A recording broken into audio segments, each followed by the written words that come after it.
Subscribe to Infidelity Tales Lab. Now, let's begin.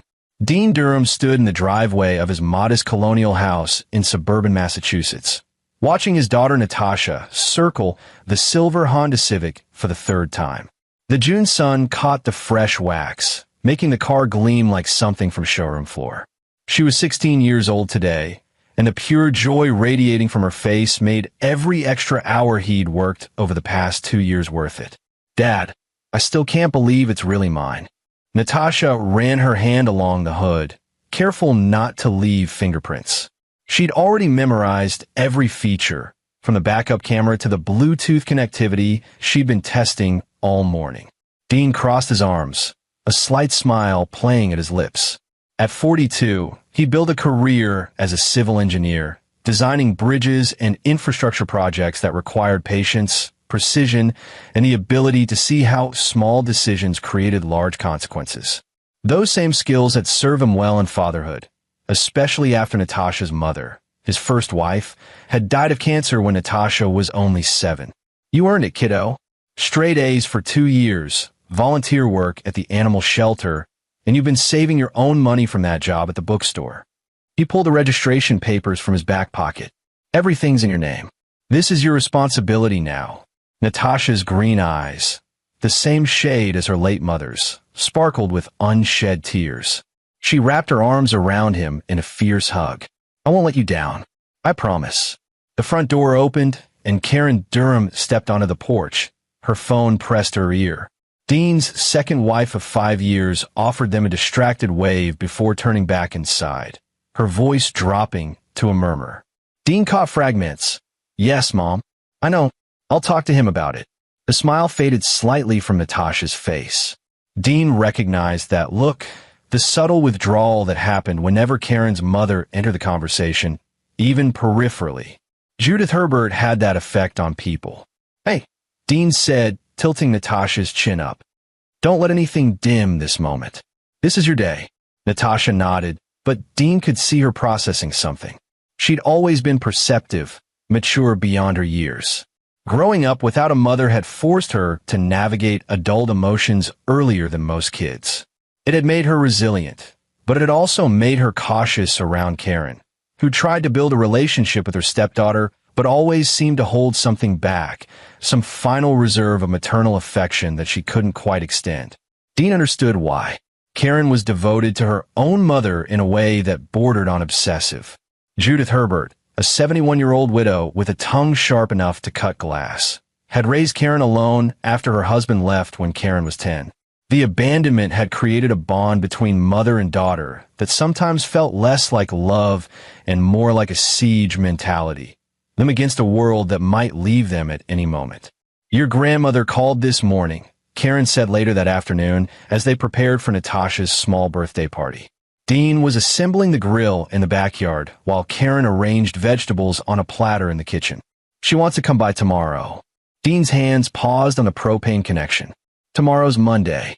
Doesn't she have her bridge club? She canceled it." Karen's voice carried that particular tension it always held when discussing her mother's unexpected visits. "She said she has something important to discuss with us." "About what?" "She didn't say."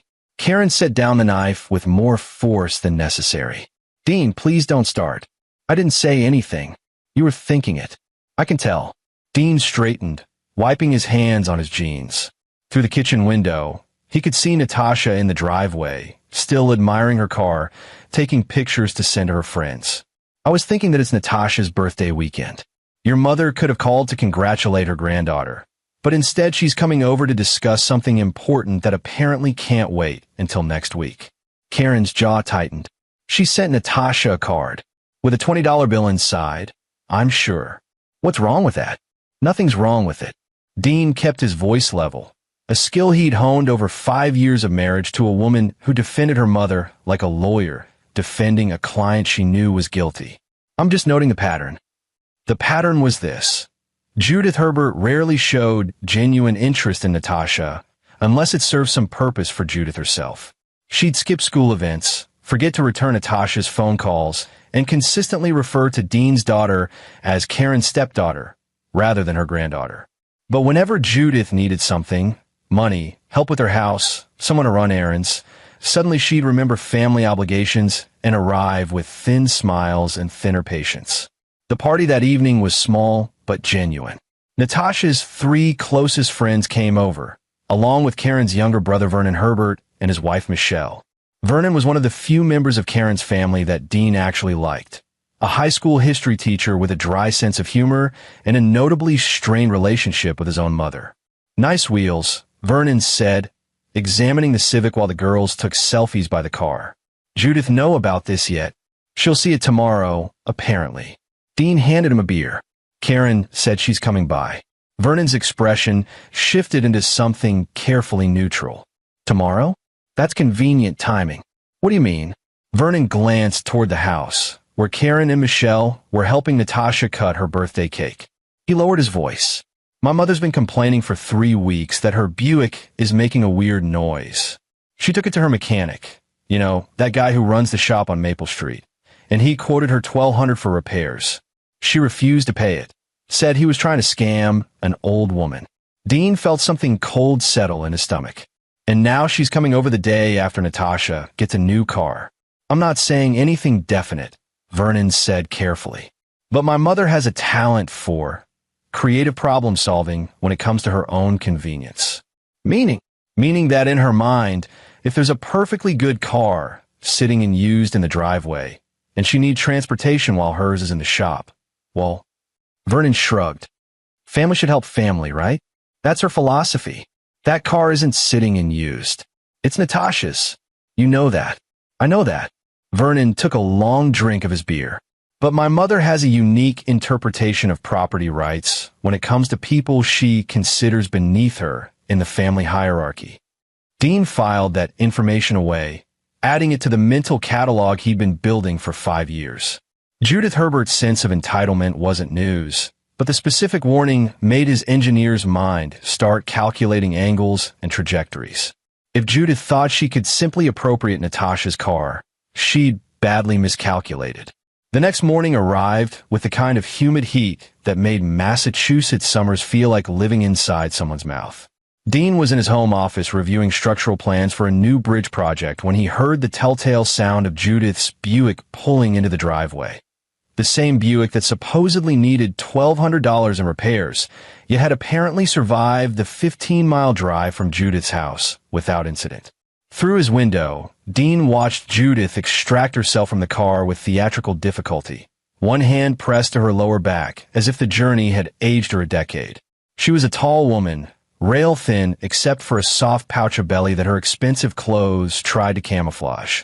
Her gray hair was styled in the same rigid waves she'd worn since 1985, and her face bore the pinched expression of someone perpetually disappointed by the world's failure to meet her standards. Karen met her mother at the door with a hug that Judith endured rather than returned. Dean descended the stairs slowly, timing his arrival to catch the conversation. "Absolutely ridiculous what they want to charge for a simple repair," Judith was saying, lowering herself onto the living room sofa as if it were a throne. I said, "Young man, I've been driving cars since before you were born, and I know when someone's trying to take advantage of me." "Did you get a second opinion?" Dean asked, stepping into the room. Judith's pale eyes fixed on him with the warmth of a January frost. "Dean, I didn't realize you were home. Don't you have a job?" "I work from home on Mondays." Dean sat in the armchair across from her, his posture relaxed but his attention sharp. This was how he approached unstable bridge supports, with caution and careful observation. "How convenient." Judith sniffed. "Well, since you're here, perhaps you can talk sense into my daughter. I've been explaining that I need to borrow a car for a few days while mine is being repaired, and Karen suggested I could take Natasha's new vehicle. But we should probably ask your permission first, since you're so protective of your daughter's possessions." The trap was elegant in its simplicity. By framing the request as already discussed with Karen and adding that Barb comment about his protectiveness, Judith was boxing him into a corner. If he said no, he looked like the unreasonable one, the overprotective father preventing a grandmother from borrowing a car that was just sitting there. If he said yes, Natasha would learn that her possessions could be appropriated at any moment by family members who outranked her in Judith's hierarchy. Dean glanced at Karen, who wouldn't meet his eyes. Her face was flushed, and her hands twisted together in her lap, the telltale signs that she'd been steamrolled by her mother again. "That's Natasha's car," Dean said simply. "She need to be the one to agree to it." "Oh, for heaven's sake, she's 16 years old," Judith snapped. "She doesn't need a car every single day. I'm sure she can manage to get rides from friends or take the bus for a few days. Family helps family, Dean. Or is that a concept you find difficult to grasp?" Dean felt the familiar ember of anger in his chest, but kept his voice level. "The concept I grasp just fine is that Natasha worked hard to earn that car. It's registered in her name, insured under her name, and it's her responsibility. If you need a rental car, I'd be happy to help you arrange one." "A rental?" Judith's voice could have stripped paint. "Why on earth would I pay for a rental when there's a perfectly good car sitting in the driveway, doing nothing?" "Because that car isn't doing nothing. It's being owned by Natasha. You're being deliberately difficult." Judith stood abruptly, smoothing her slacks with sharp, angry movements. "Karen, talk to your husband. Apparently, he doesn't understand how families are supposed to support each other." She swept toward the door, then paused, turning back with a calculated expression. "I suppose I'll just have to drive my own car, even though the mechanic said it's not safe. If I get into an accident, well, at least everyone will know I asked for help and was refused." After Judith left, the house settled into an uncomfortable silence. Karen remained on the sofa, her eyes fixed on her hands. "You could have just said yes," she finally whispered. "It would have been easier." "Easier for whom?" Dean kept his tone gentle, but firm. "Natasha saved for that car. She earned it. Your mother has no right to it just because it's convenient for her. She's my mother, and Natasha is my daughter. Your stepdaughter, who you're supposed to protect." Karen's head snapped up, tears brimming in her eyes. "I do protect her. I love her. I know you do," Dean said, and he meant it. Karen did love Natasha in her way, but that love would always come second to her fear of disappointing Judith. But love means drawing boundaries. It means saying no when no is the right answer. Karen said nothing. Dean recognized the shutdown, the retreat into the mental space where she could avoid the cognitive dissonance of loving both her mother and her stepdaughter while knowing they were fundamentally incompatible priorities. He went to find Natasha. She was in her room, earbuds in, doing summer homework at her desk. When she saw his expression, she pulled out the earbuds. "Grandma Judith wants to borrow my car, doesn't she?" Natasha's voice was flat, resigned. "How did you know?" "I heard her Buick this morning. It sounded fine to me, but I figured." She shrugged. Karen seemed stressed yesterday after their phone call. Dean sat on the edge of her bed, impressed and saddened by his daughter's perceptiveness. "I told her no. The car is yours. But I need you to know that your grandmother might try to convince you directly. She won't." Natasha's smile was bitter beyond her years. "She doesn't try to convince me of anything. She just takes what she wants and deals with whoever gets mad about it later. Usually Karen smooths it over. Not this time. We'll see." Natasha returned to her homework, effectively ending the conversation, but Dean could see the tension in her shoulders, the way her pencil pressed too hard against the paper. For the next 2 days, an uneasy peace settled over the Durham household. Karen was quiet, speaking only when necessary, and spending long hours on phone calls with her mother that she took in the garage or the backyard.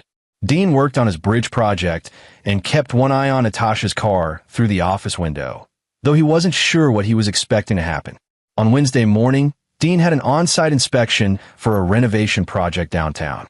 He left at 7 a.m., kissing Karen goodbye and noting that Natasha's car was safely in the driveway, her spare key hanging on the hook by the kitchen door where it always stayed. The inspection took longer than expected.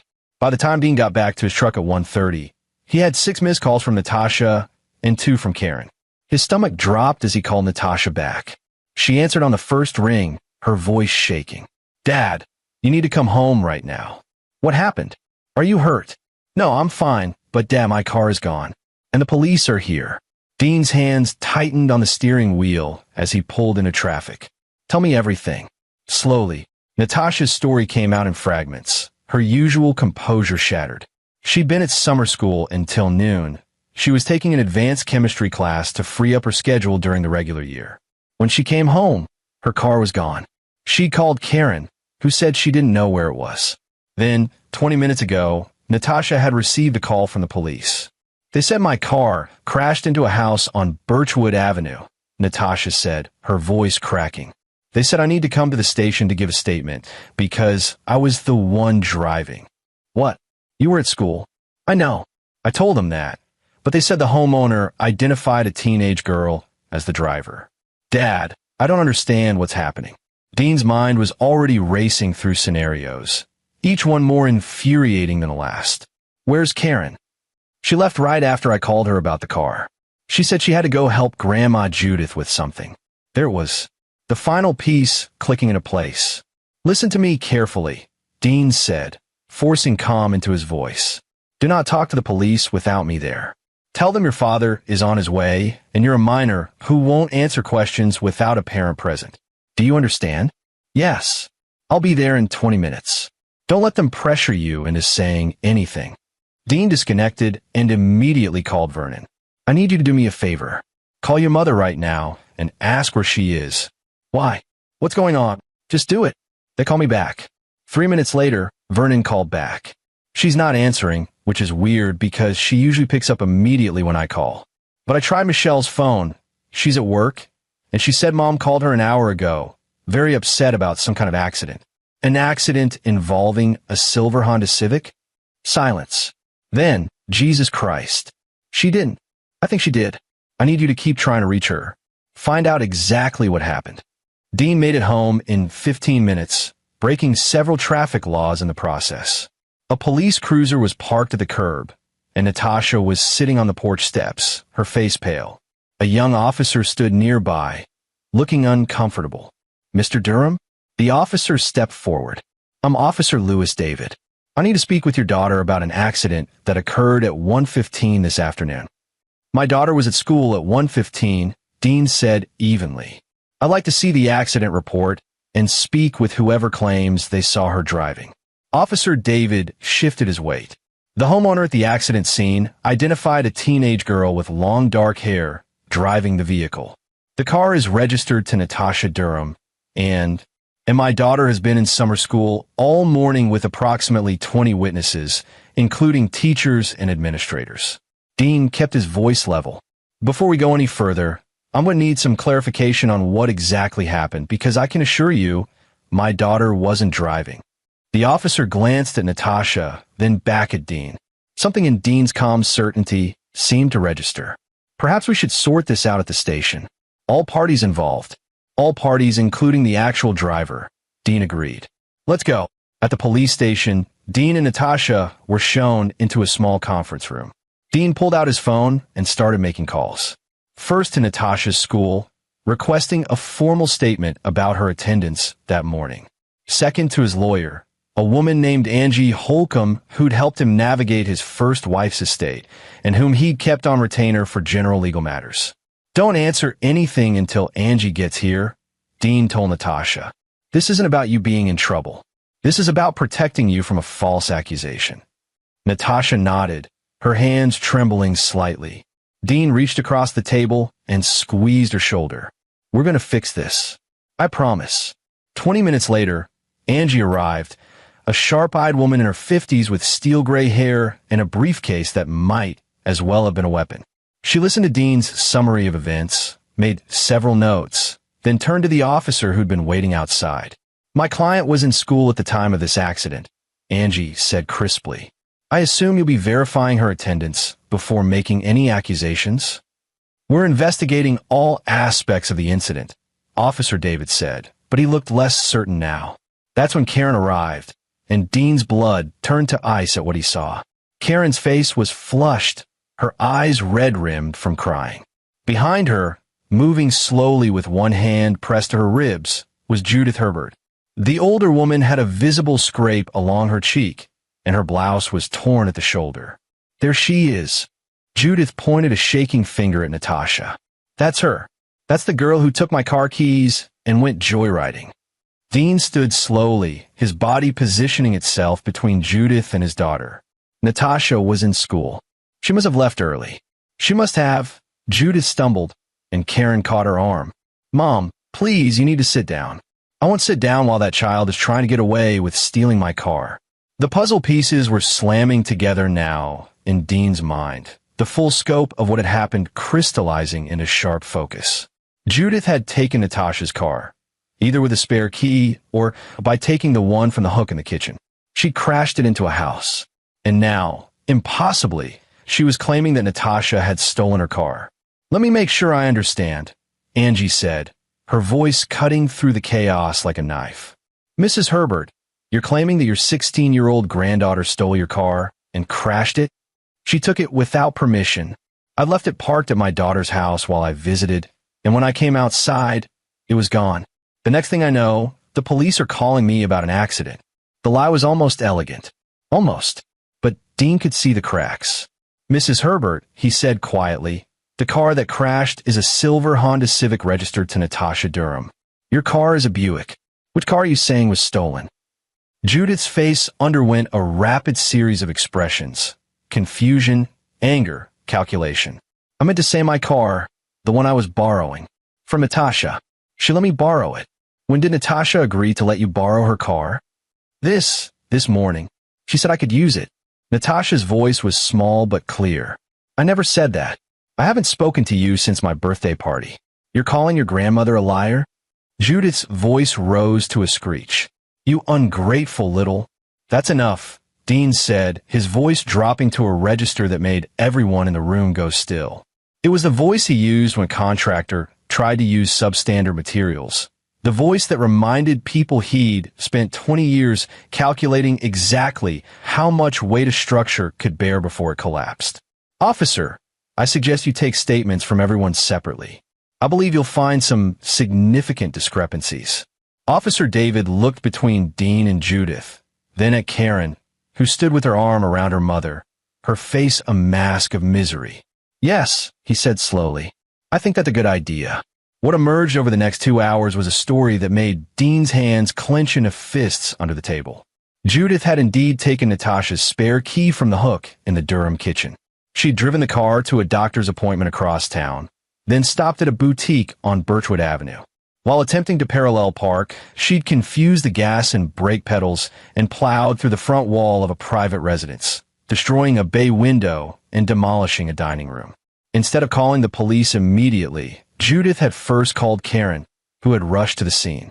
Together, and this was the part that made Dean's vision narrow with rage, they had concocted a story in which Natasha had somehow been the driver. The homeowner, a retired teacher named Agnes Bray, had seen a figure behind the wheel before the crash, but couldn't provide detailed identification beyond dark hair and young-looking. When Judith told her the car belonged to her reckless teenage granddaughter, who'd taken it without permission, Agnes had accepted the narrative. The truth came out only through careful questioning, inconsistencies in the timeline, and the damning evidence of Natasha's attendance record from summer school. Dean also insisted they pull the car's computer logs, which would show the exact time of impact, 1:17 p.m., when Natasha was verifiably in chemistry class. But the real break came from an unexpected source. A neighbor of Agnes Bray had captured part of the incident on his doorbell camera. The footage clearly showed Judith behind the wheel, not a teenage girl. When confronted with this evidence, Judith's story changed. Now, she claimed she'd been test driving the car for Natasha, checking to make sure it was safe. Now she said she'd panicked after the crash and said the wrong thing. Now she was the victim, an old woman who'd made a simple mistake and was being persecuted.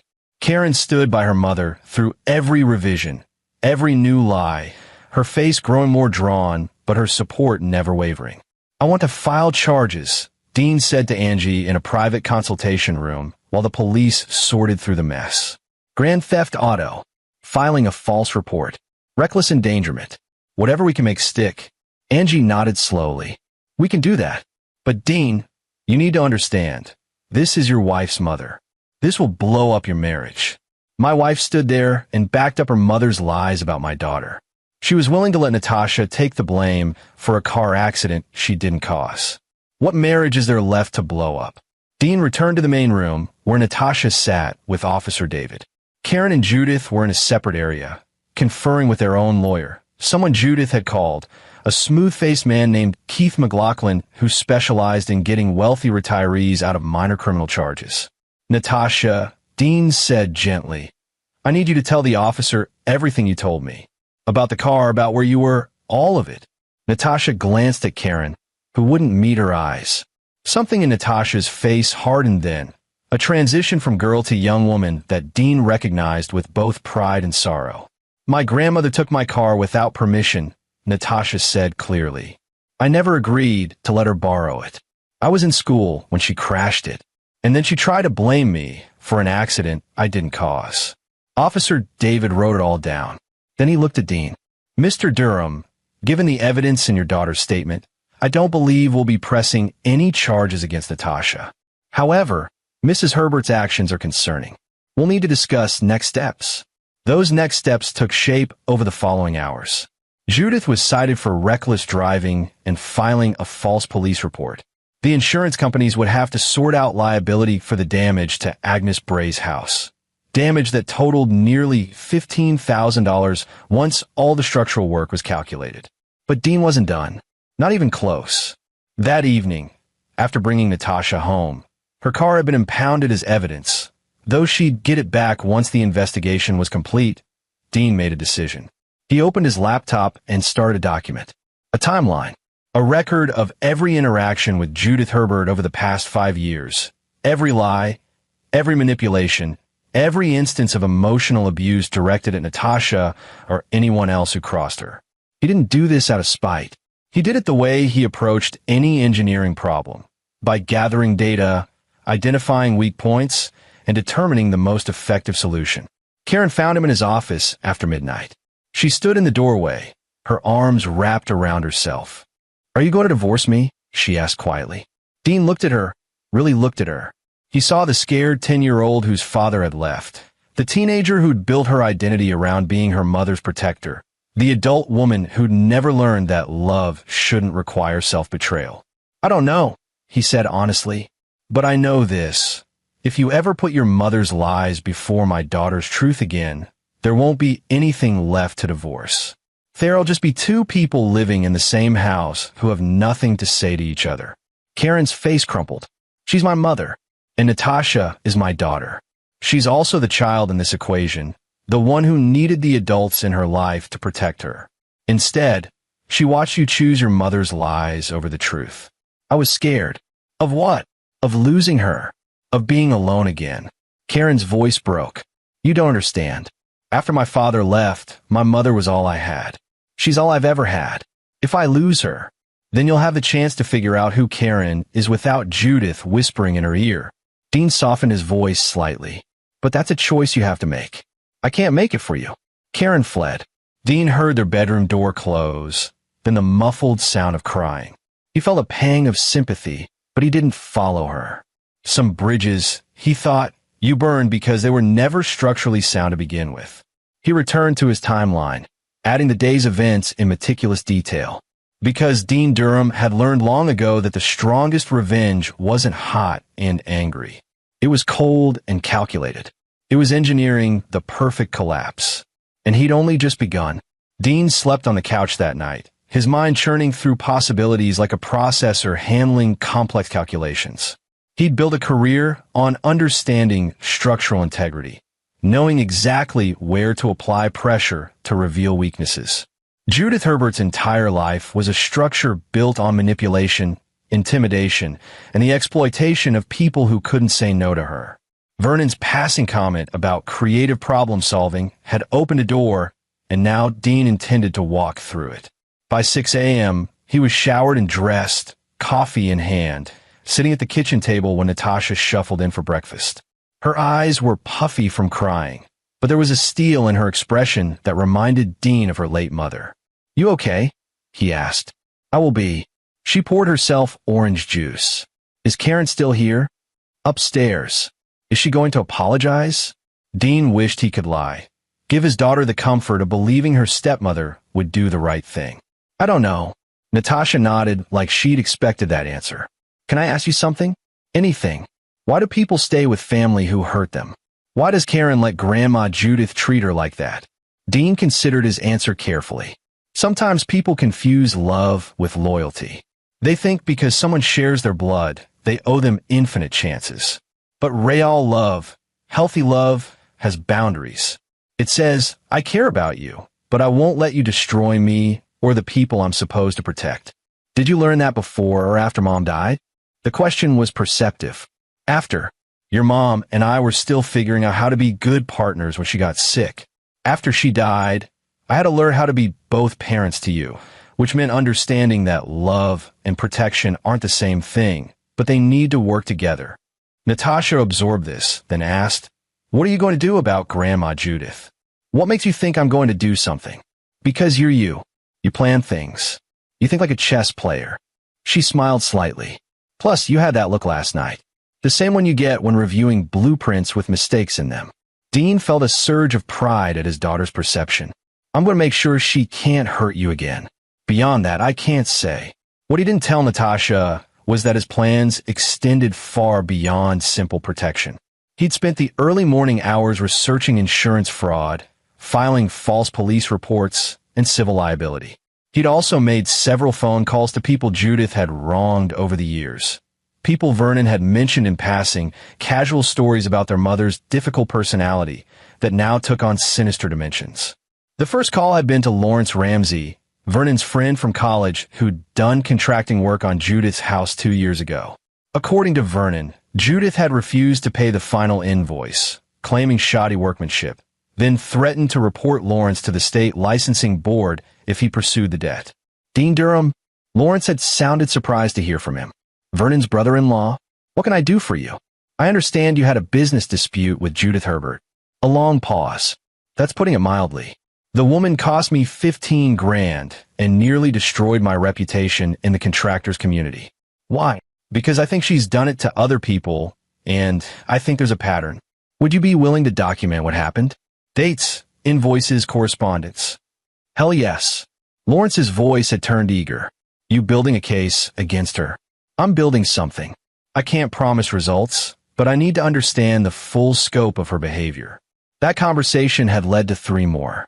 A neighbor Judith had accused of stealing her newspaper, resulting in a police visit and social humiliation. A former cleaning lady Judith had reported to immigration authorities for a paperwork violation. A charity organization Judith had publicly slandered after they'd asked her to step down from the board. The pattern was clear. Judith Herbert used the systems meant to protect people, police, regulatory agencies, social reputation, as weapons against anyone who challenged her. She was skilled at presenting herself as the victim while systematically destroying others. But systems worked both ways, and Dean was very good at systems. Vernon arrived at the Durham house that afternoon, grim-faced and carrying a folder thick with documents. Dean met him on the porch, away from Karen's potential earshot. Michelle helped me pull together everything I could remember about Mom's greatest hits, Vernon said, handing over the folder. Insurance claims from 20 years ago that seemed suspicious. That time she claimed a hit-and-run damaged her car, when I'm pretty sure she backed into a pole. The incident with my high school girlfriend when Mom tried to get her fired from her part-time job because she wasn't good enough for me. Dean paged through the documents, his engineer's mind organizing the information into categories. This is comprehensive. Mom's been doing this kind of thing my whole life. I just never thought. Vernon's voice trailed off. I never thought she'd go after Natasha like this. A 16-year-old kid. Her own granddaughter. In Judith's mind, Natasha isn't her granddaughter. She's competition for Karen's attention. Vernon's face twisted with disgust. That's sick. It's also predictable, which makes it exploitable. What are you planning, Dean? Dean closed the folder, his expression carefully neutral. I'm planning to make sure Judith faces appropriate consequences for her actions. Legal consequences, social consequences, financial consequences. All of them earned, all of them documented, all of them completely above board. She'll go nuclear. You know that, right? She'll try to destroy you. She can try. Dean's smile was cold. But I build bridges for a living, Vernon. I know exactly how much weight a structure can take before it collapses. And I'm going to methodically apply that weight to every support beam in Judith Herbert's life until the whole thing comes down. Vernon studied him for a long moment. I won't stop you. But Dean, this is going to hurt Karen. Badly. Karen had a choice. She chose her mother over the truth. Now she gets to live with that choice. Inside the house, Karen was moving through the rooms like a ghost, cleaning compulsively, avoiding eye contact with both Dean and Natasha. The silence between them was arctic. When Natasha left for a shift at the bookstore, Dean drove her since her car was still impounded.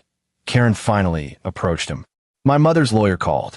Mr. McLaughlin says the charges might be dropped if we don't push for prosecution.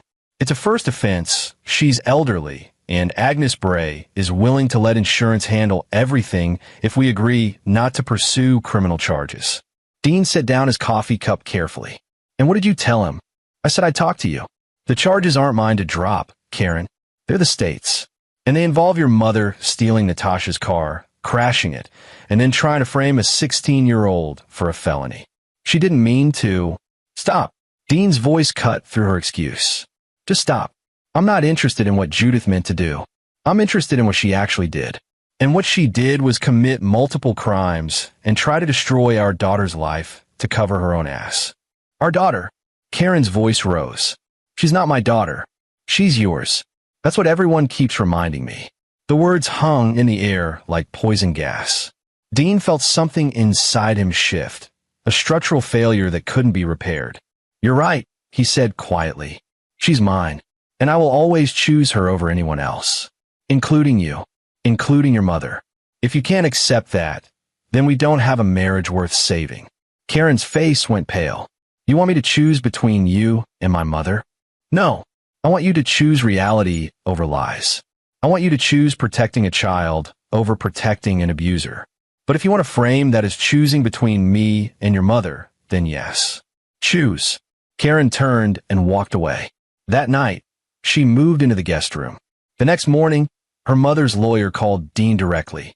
Keith McLaughlin had the smooth voice of a man accustomed to making problems disappear for wealthy clients.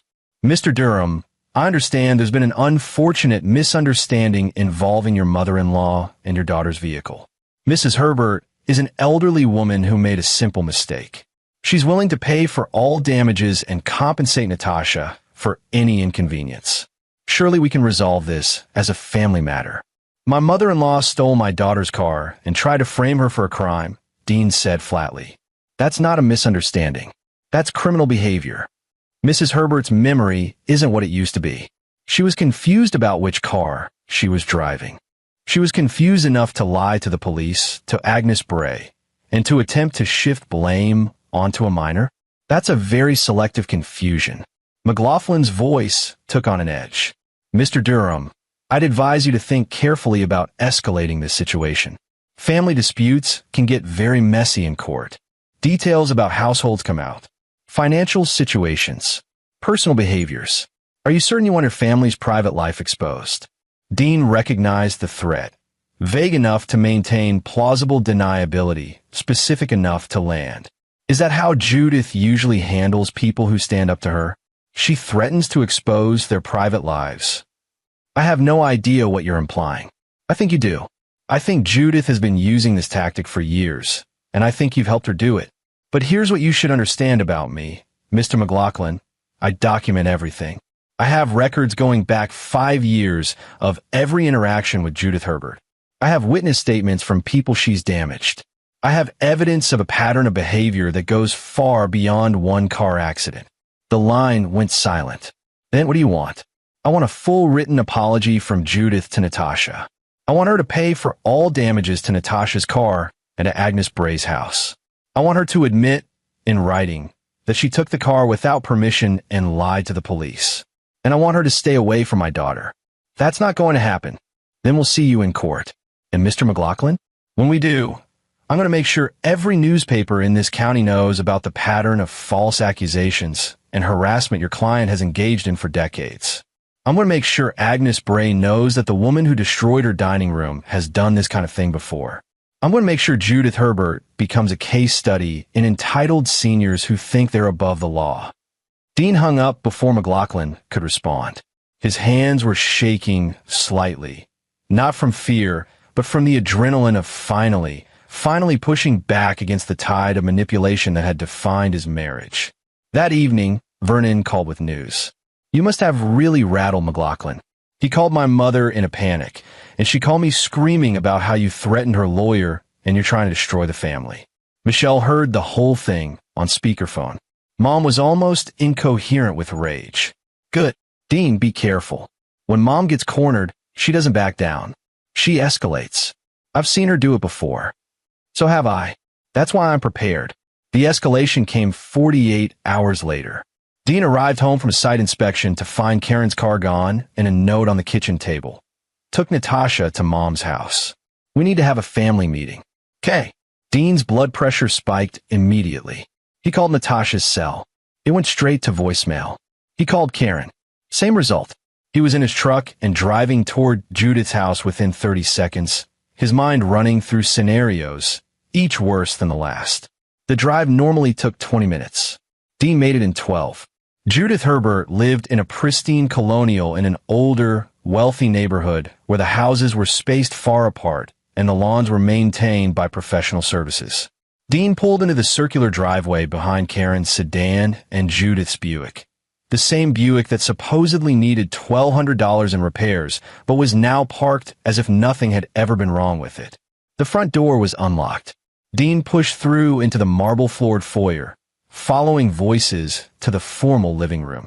The scene that greeted him made his vision narrow to a tunnel. Natasha sat on a cream-colored sofa, her arms wrapped around herself, her face blotchy from crying. Karen stood by the fireplace, her posture defensive, and Judith held court from a high-backed chair, her expression triumphant. "Dad!" Natasha started to stand, but Judith's voice cracked like a whip. "Sit down, young lady. We're not finished." "Yes, you are," Dean said, his voice deadly calm. "Natasha, get in the truck." "She's not going anywhere until she apologizes," Judith snapped. "Until she takes responsibility for the chaos she's caused this family." Dean felt something crystallize inside him, cold and sharp and absolutely clear. This was it. This was the moment that would define everything that came next. "Natasha has nothing to apologize for," he said. "She didn't steal a car. She didn't crash into a house. She didn't lie to the police. She didn't try to destroy an innocent person's reputation. That was all you, Judith. How dare you? No, how dare you?" Dean took a step forward, and something in his expression made Judith actually lean back in her chair. "How dare you drag my daughter here to emotionally abuse her? How dare you try to gaslight a 16-year-old into thinking she's responsible for your crimes? How dare you use your daughter to help you do it?" "Dean, please." Karen's voice was small. "We just wanted Natasha to understand why Mom was so upset. Your mother's upset because she got caught. She's upset because for once in her life, someone isn't letting her lie and manipulate and play the victim. Well, guess what? That someone is me. And I'm done. You're done." Judith stood now, her face mottled with rage. "You have no say in this family. You're not even blood. You're just a man Karen settled for because she was getting old and desperate." The words were designed to wound, to make Dean react emotionally. But Dean had been preparing for this moment, calculating the angles, understanding the pressure points. "You're right," he said calmly. "I'm not blood, which means I can see your family dynamics clearly, without the fog of obligation and guilt that keeps Karen trapped. And what I see is a malignant narcissist who spent 70 years destroying everyone who doesn't submit to her completely." Judith's mouth opened and closed like a fish. No one had ever spoken to her like this before. Dean could see it in her shock, in the way her carefully constructed superiority crumbled for just an instant. "I've spent the last week documenting your behavior, Judith. I've talked to Lawrence Ramsey about the money you stole from him. I've talked to your former cleaning lady about how you reported her to IC because she asked for overtime pay. I've talked to Agnes Bray about the real story of what happened to her house. And I've compiled all of it into a very detailed file that I'm prepared to share with every relevant authority." "You're bluffing," Judith hissed. "Am I? Want to test that theory?" Dean pulled out his phone. "I can have my lawyer here in 20 minutes. We can discuss your false police report, your grand theft auto, your witness intimidation. Or you can let my daughter leave right now and stay away from her permanently." "Karen," Judith turned to her daughter with desperate eyes. Are you going to let him threaten me like this? Karen looked between her mother and Dean, her face anguished. Mom, maybe if you just apologized. Apologize? To that little. Don't. Dean's voice cut like a blade. Don't finish that sentence. Natasha, we're leaving. Natasha scrambled off the sofa and bolted for her father. Dean put his arm around her shoulders, shielding her as they moved toward the door. If you walk out that door, Judith called after them, you'll never be welcome in this family again. Karen will have to choose, and she'll choose me. She always chooses me. Dean paused at the threshold, looking back at Karen. Their eyes met, and in that moment, Dean saw his wife's entire future laid out. Years more of submission to Judith's whims, of choosing her mother's comfort over her own integrity, of slowly eroding into nothing more than an extension of her mother's will. Then I guess she'll choose you, Dean said quietly. And he walked out. In the truck, Natasha was silent, staring straight ahead as Dean drove. Halfway home, she finally spoke. Thank you. For what? For not making me apologize. For not making me pretend like I did something wrong, just to keep the peace. Her voice cracked. Karen wanted me to. She said it would be easier if I just said I was sorry for causing all this trouble. Dean's hands tightened on the wheel. You didn't cause any trouble. You were the victim of someone else's crimes and lies. That's never your fault. Is Karen going to leave you? I don't know. Would you be sad if she did? Dean considered the question honestly. I'd be sad that we couldn't make it work. I'd be sad that she couldn't choose truth over her mother's lies. But would I be sad to be free of Judith Herbert's influence on our lives? No. Natasha nodded. They drove the rest of the way in comfortable silence. Karen didn't come home that night, or the next night. On the third day, Dean received an email from her with the subject line, "We need to talk." The message was brief. She was staying with her mother for a while. They needed space to think. Could they please not make any major decisions right now? Dean didn't respond. Instead, he called Angie Holcomb. I need you to start documenting everything for a potential divorce, he told her.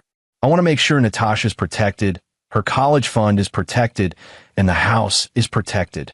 Karen's mother has a history of financially manipulating people. I don't want any joint assets to become tools for Judith to use against us. You're really going through with this? Karen chose her mother over my daughter. There's nothing left to save. Angie was quiet for a moment. All right, let's build an ironclad case.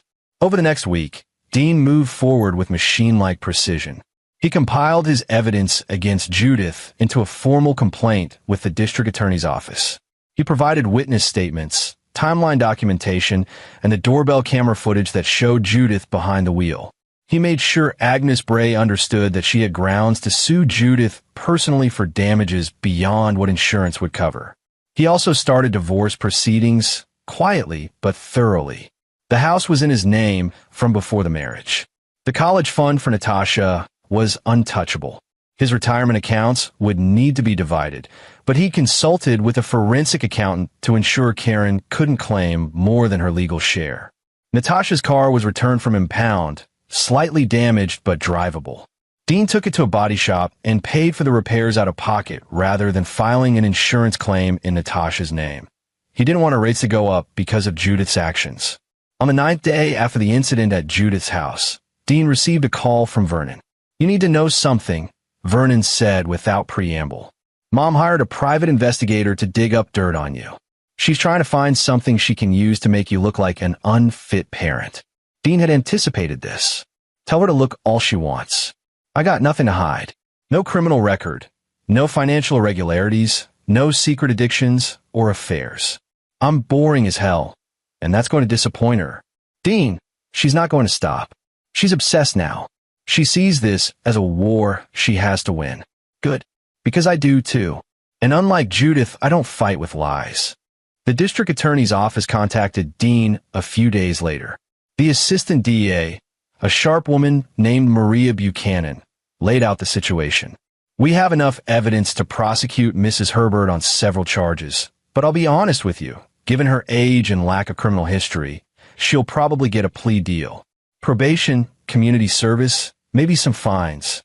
The false report charge is the most serious, but even that might get reduced. What about the theft? Technically, the car was at her daughter's house.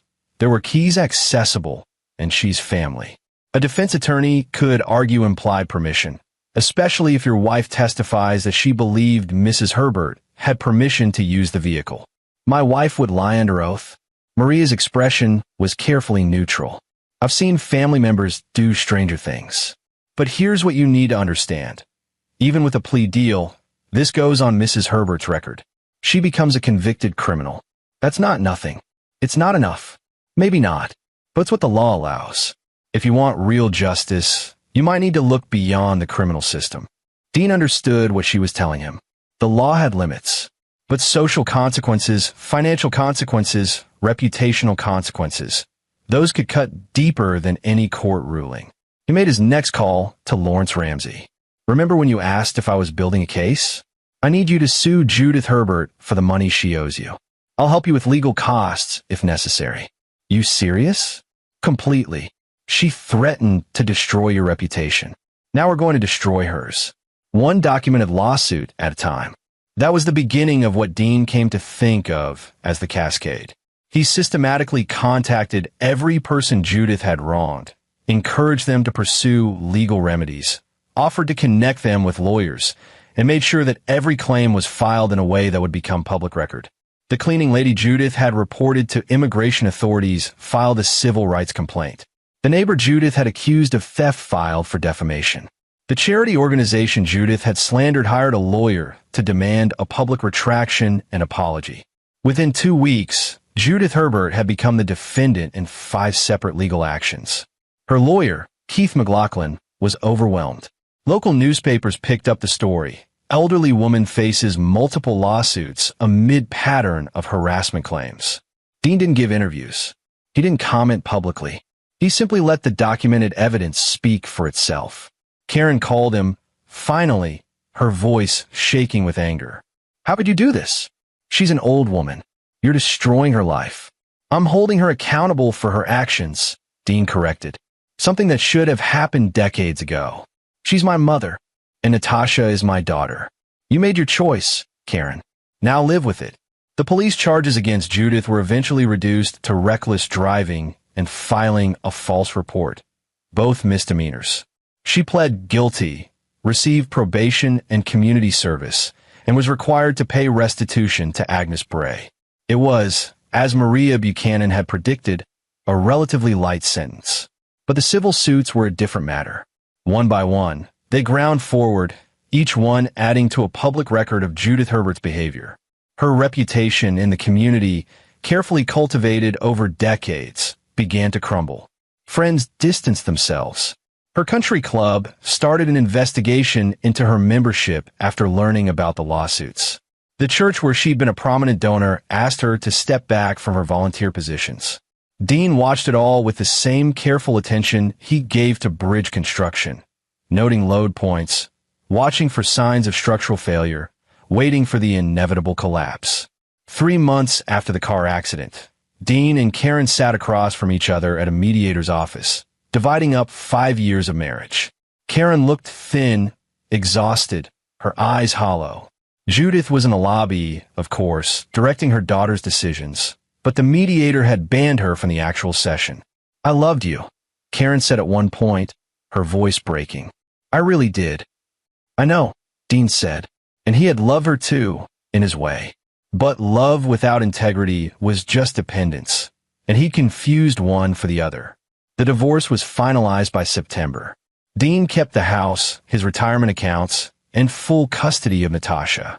Karen got her car, her personal belongings, and a settlement that was fair but not generous. The day the papers were signed, Dean came home to find Natasha in the kitchen, making dinner. She was 17 now, nearly an adult, and the trauma of the past months had left her stronger rather than broken. How was it, she asked. Done. She hugged him. I'm sorry. Don't be. Sometimes the best outcome is discovering who people really are before they can do more damage. That night, Dean received a call from Vernon. His brother-in-law, former brother-in-law now, sounded exhausted. My mother had a stroke. Dean felt a complicated swirl of emotions. I'm sorry to hear that. Are you? Vernon's voice wasn't accusatory, just tired. Because I keep wondering if the stress of all those lawsuits contributed. If you pushing back so hard caused this. Dean was quiet for a moment, considering his answer carefully. Vernon, I didn't give your mother a stroke. 70 years of rage, entitlement, and stress for maintaining lies gave her a stroke. I just stopped enabling it. I know. Michelle keeps telling me the same thing. But Dean, she's in bad shape. The doctors say she might not walk again. Karen's devastated. I'm sure she is. But that doesn't change anything. Your mother made choices. She hurt people. She committed crimes. The consequences of those choices don't go away because she got sick. Yeah. Vernon sighed. Look, I called because I thought you should know. Not because I expect you to do anything about it. Michelle and I we're distancing ourselves from Mom too. After everything that came out, we can't pretend anymore that she's just difficult. She's abusive. She's always been abusive. We're just finally admitting it. How's Karen handling that?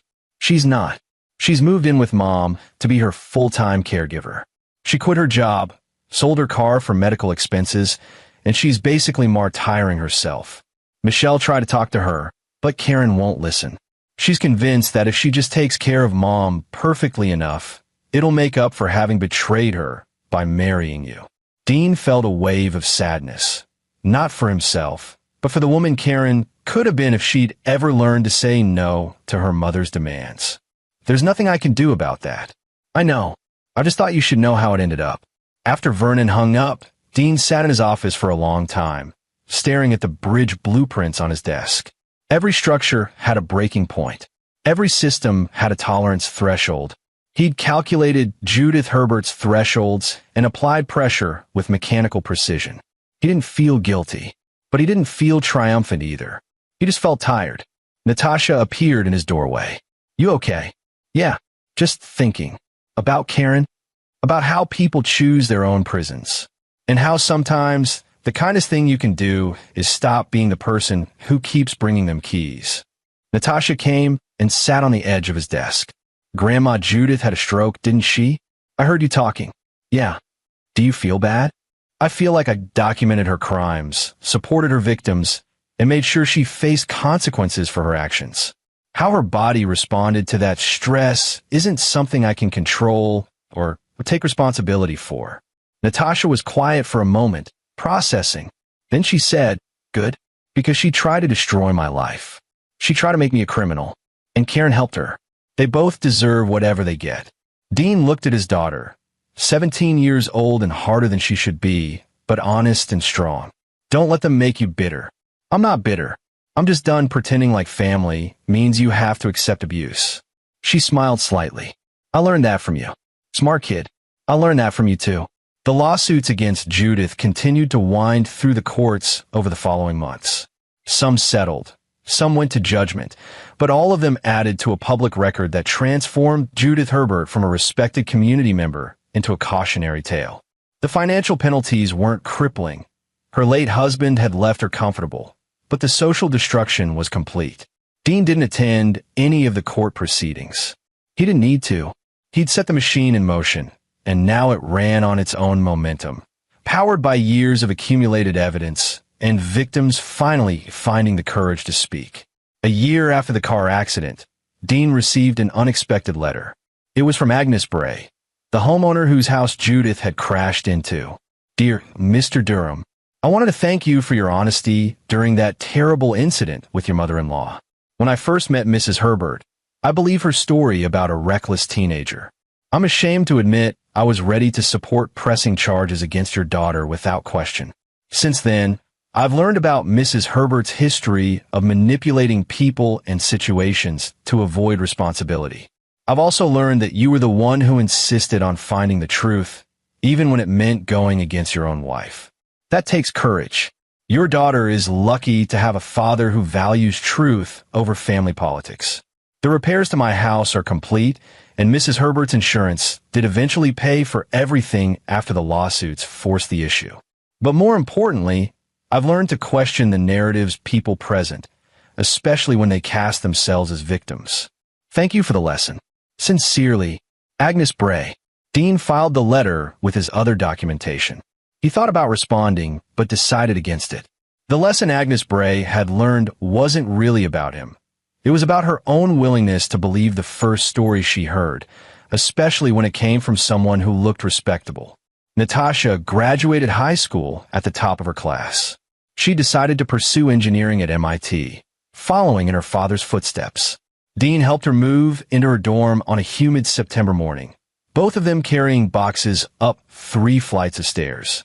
You know, Natasha said as they assembled her desk, my psychology teacher last year said that children of divorce often have trust issues and difficulty with relationships. Yeah. Dean handed her a screwdriver. How are you feeling about that? I think it's bullshit. I have trust issues with liars and manipulators. I have great relationships with honest people. She grinned at him. I think I'm going to be fine. Yeah, Dean agreed. I think you are. On his drive back home, Dean's phone rang. Unknown number. He almost didn't answer, but something made him pick up. Mr. Durham? A raspy voice, female, struggling with each word. This is Judith Herbert. Dean's hand tightened on the steering wheel. What do you want? I wanted to tell you that I'm dying. The stroke had clearly damaged her speech, each word forced out with effort. Cancer. Stage 4. 3 months, maybe. I'm sorry to hear that. Dean kept his voice neutral. No, you're not. A bitter laugh that turned into coughing. You destroyed my life. No, Judith. You destroyed your life. I just stopped protecting you from the consequences. Karen won't. Speak to me. Vernon won't. Come see me. I'm alone. That's what happens when you spend 70 years treating people like tools for your own benefit. I was protecting Karen. Everything I did was for her. No, Dean said firmly. Everything you did was for you.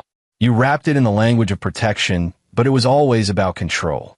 You couldn't stand anyone else having influence over Karen's life, even Karen herself. Silence on the line. Then, quietly, you're right. Dean hadn't expected that. What? I knew what I was doing. I just thought I'd never have to pay for it. Another coughing fit. I'm paying now. Good. Can you tell Natasha? I'm sorry. No. Please. I want to make it right. You can't make it right, Judith.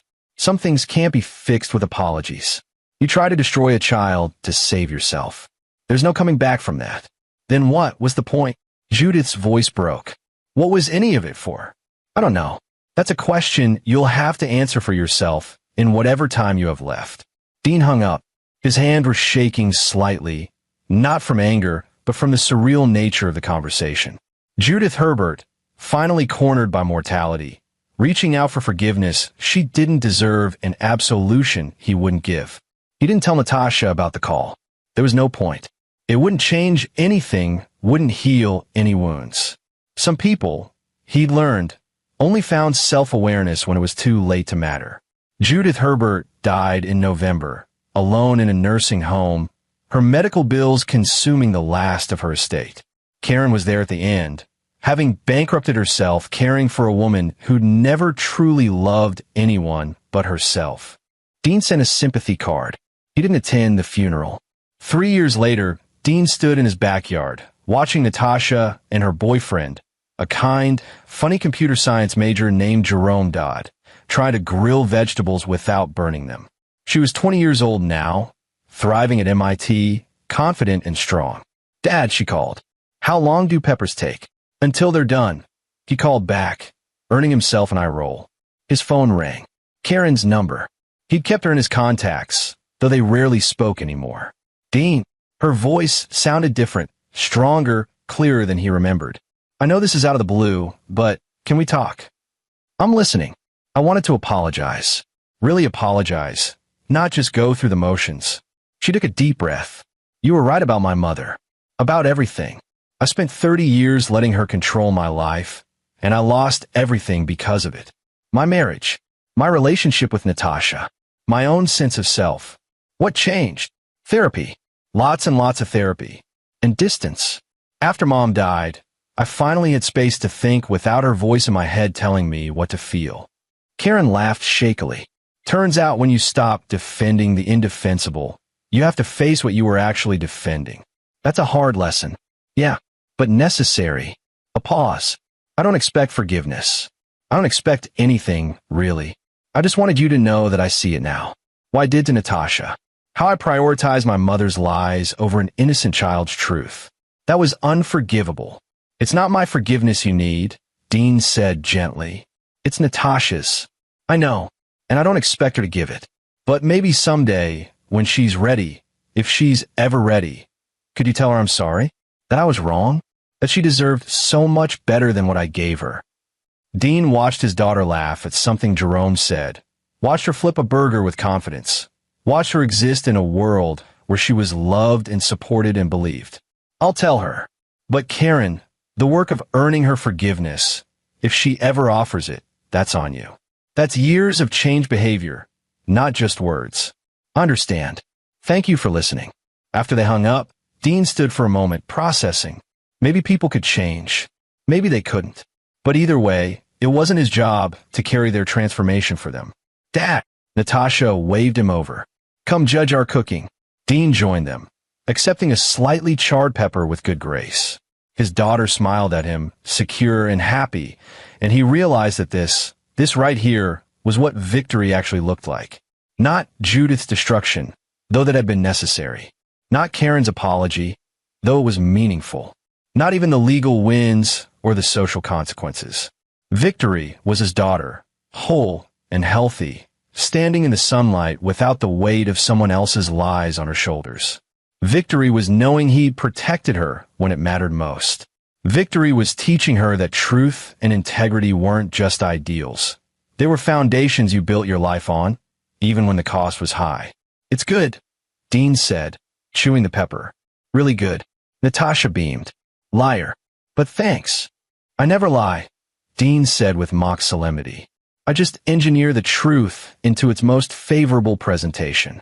She laughed, and the sound carried across the yard, free and unbroken. That, Dean thought, was the sweetest revenge of all. And there you have it. Another story comes to an end. What did you think? I'd love to hear your thoughts in the comments below. If you enjoy this story, consider joining our community by subscribing. It means the world to us. For more stories like this one, check out the recommended videos on screen. And I'll see you there. Hello, and welcome back to Infidelity Tales Lab. We're grateful for each view and comment. Tell us, from which country or city are you watching today? We enjoy connecting with our global audience. Now, let's dive into today's story. Chapter 1. Beneath the Surface. Liam Westbrook's life appeared picture-perfect.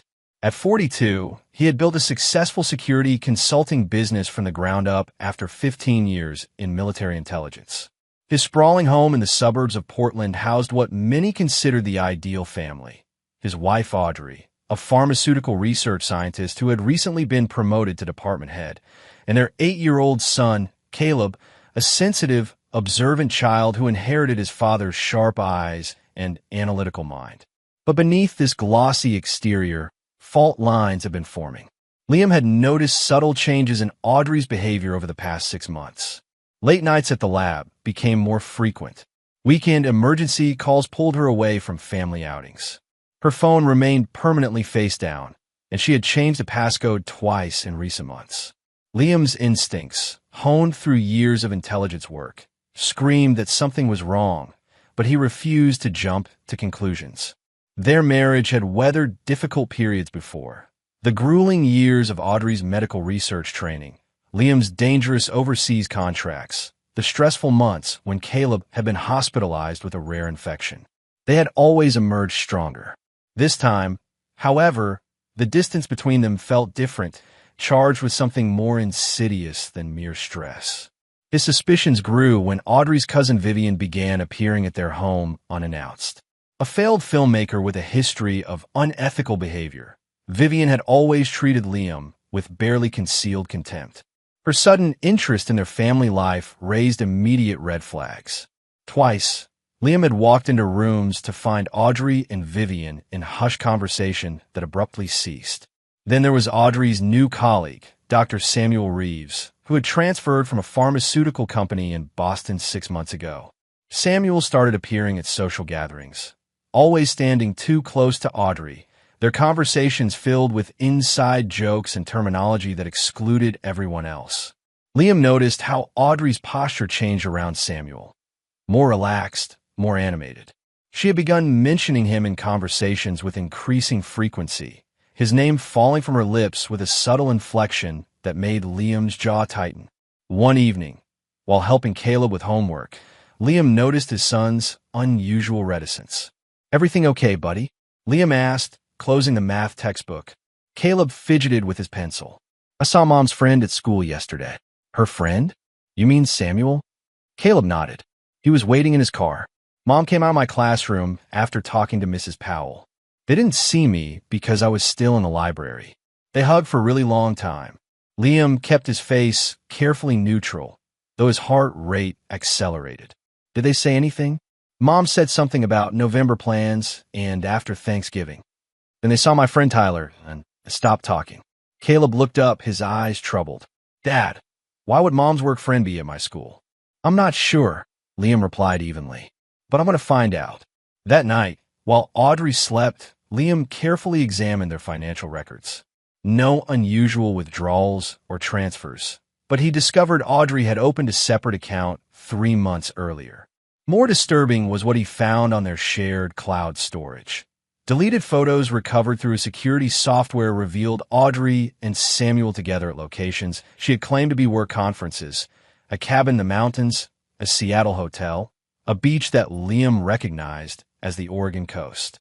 Most damning was the discovery of a life insurance policy Audrey had taken out on him 4 months ago for $5 million. The beneficiary was listed as Audrey, with contingencies for Caleb that would place the money in a trust controlled by Audrey's parents, Harold and Elaine Montgomery. The same in-laws who had never approved of Liam, who had always treated him with barely concealed disdain despite his success. The same in-laws who had insisted they host Thanksgiving this year for the first time since Liam and Audrey had married 12 years ago. As dawn broke, Liam sat motionless at his desk, a cold clarity washing over him. The pieces were aligning into a picture too disturbing to ignore. Someone, perhaps several someones, were plotting against him, and his son might be the only one trying to warn him. Liam didn't confront Audrey. Instead, he began making his own preparations. The skills that had kept him alive in hostile territory would now serve to protect him in what had become enemy ground, his own home. Chapter 2. The Thanksgiving Betrayal. The Montgomery estate sat on 3 acres of manicured grounds in Lake Oswego, a monument to Harold's success as a pharmaceutical patent attorney. As Liam pulled up the circular driveway, Caleb unusually quiet beside him, he felt the familiar tension that accompanied every visit. Audrey had driven separately, claiming she needed to arrive early to help with preparations, though Liam noted she had taken an overnight bag for what was supposed to be a day trip. Harold greeted them at the door, his smile not reaching his eyes. "Liam, good to see you." Audrey's in the kitchen with her mother. Liam returned the handshake with measured pressure. "Thanks for hosting, Harold. Smells fantastic." The house bustled with activity. Vivian circulated with a handheld camera, claiming to be documenting family traditions for a new documentary series. Audrey's younger brother Todd and his wife Natalie made polite but distant conversation.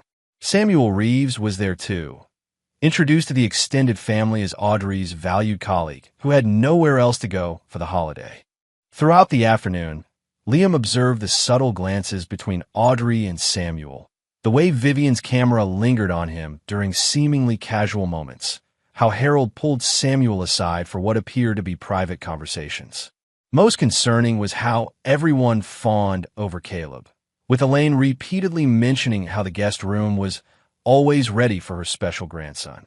When dinner was finally served, Liam and Caleb were seated at one end of the long table, with Audrey between her father and Samuel on the opposite end. As Elaine brought out the elaborately presented plates, Liam noticed Audrey following her mother into the kitchen. When they returned, Audrey placed specific plates in front of Liam and Caleb before taking her seat. Liam began to reach for his fork when Caleb tugged his sleeve. Leaning close, the boy whispered urgently, "Daddy, don't eat the food." "What's wrong, buddy?" Liam asked quietly, noting how everyone at the table seemed to be watching them while pretending not to. Caleb's voice trembled. I saw Mom put something in our plates. Only ours. A chill ran through Liam, but he kept his expression neutral. Are you sure? Caleb nodded emphatically. She took something from her pocket. A little packet. She poured on our food when Grandma wasn't looking. Liam laughed as if Caleb had told a joke, but his eyes scanned the room. That's when he noticed Vivian had positioned her camera directly toward their plates, recording under the pretense of capturing dinner conversations. With deliberate casualness, Liam stood, raising his wine glass. Before we eat, I'd like to propose a toast to Harold and Elaine for this beautiful spread. Everyone reluctantly raised their glasses. In fact, Liam continued smoothly. I think our host deserved the places of honor. In a swift motion, he switched his and Caleb's plates with Harold and Elaine's. Please, enjoy the special portions your daughter prepared. The room froze. Audrey's face drained of color. Samuel half rose from his chair. Vivian's camera remained fixed, now on the elder Montgomery's plates. What are you doing? Harold demanded, his voice strangled. Just sharing the bounty, Liam replied evenly. Unless there's a reason you shouldn't eat what was meant for me and my son. Elaine looked at the plate before her, then at Audrey with naked panic. You ungrateful bastard. Harold exploded, standing so quickly his chair toppled backward. How dare you insult our hospitality? Audrey rushed to her father. Dad, don't. It's not what you think. Not what I think. Liam's voice cut through the chaos, deadly quiet.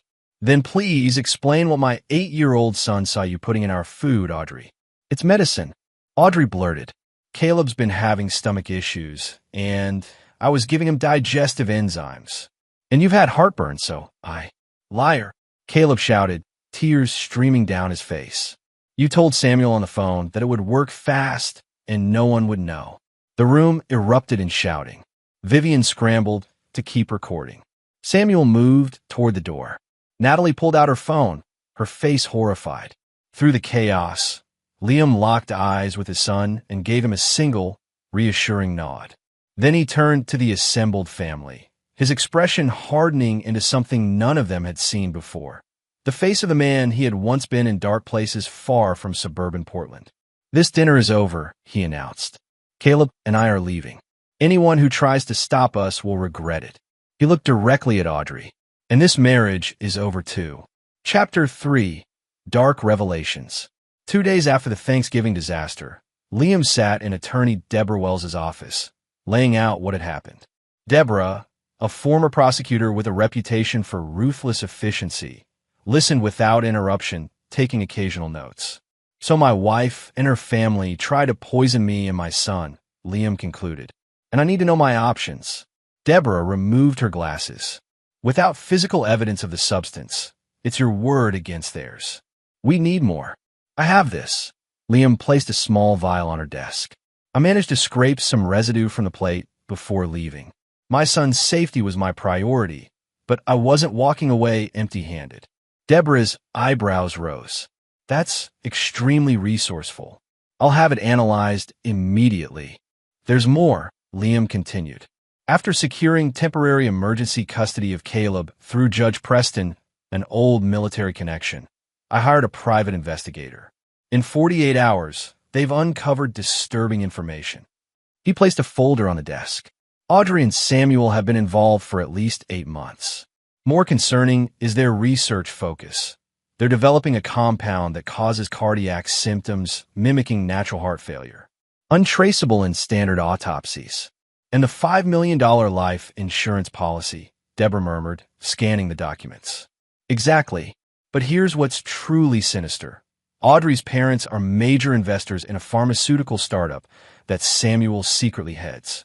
A company developing revolutionary cardiac medications.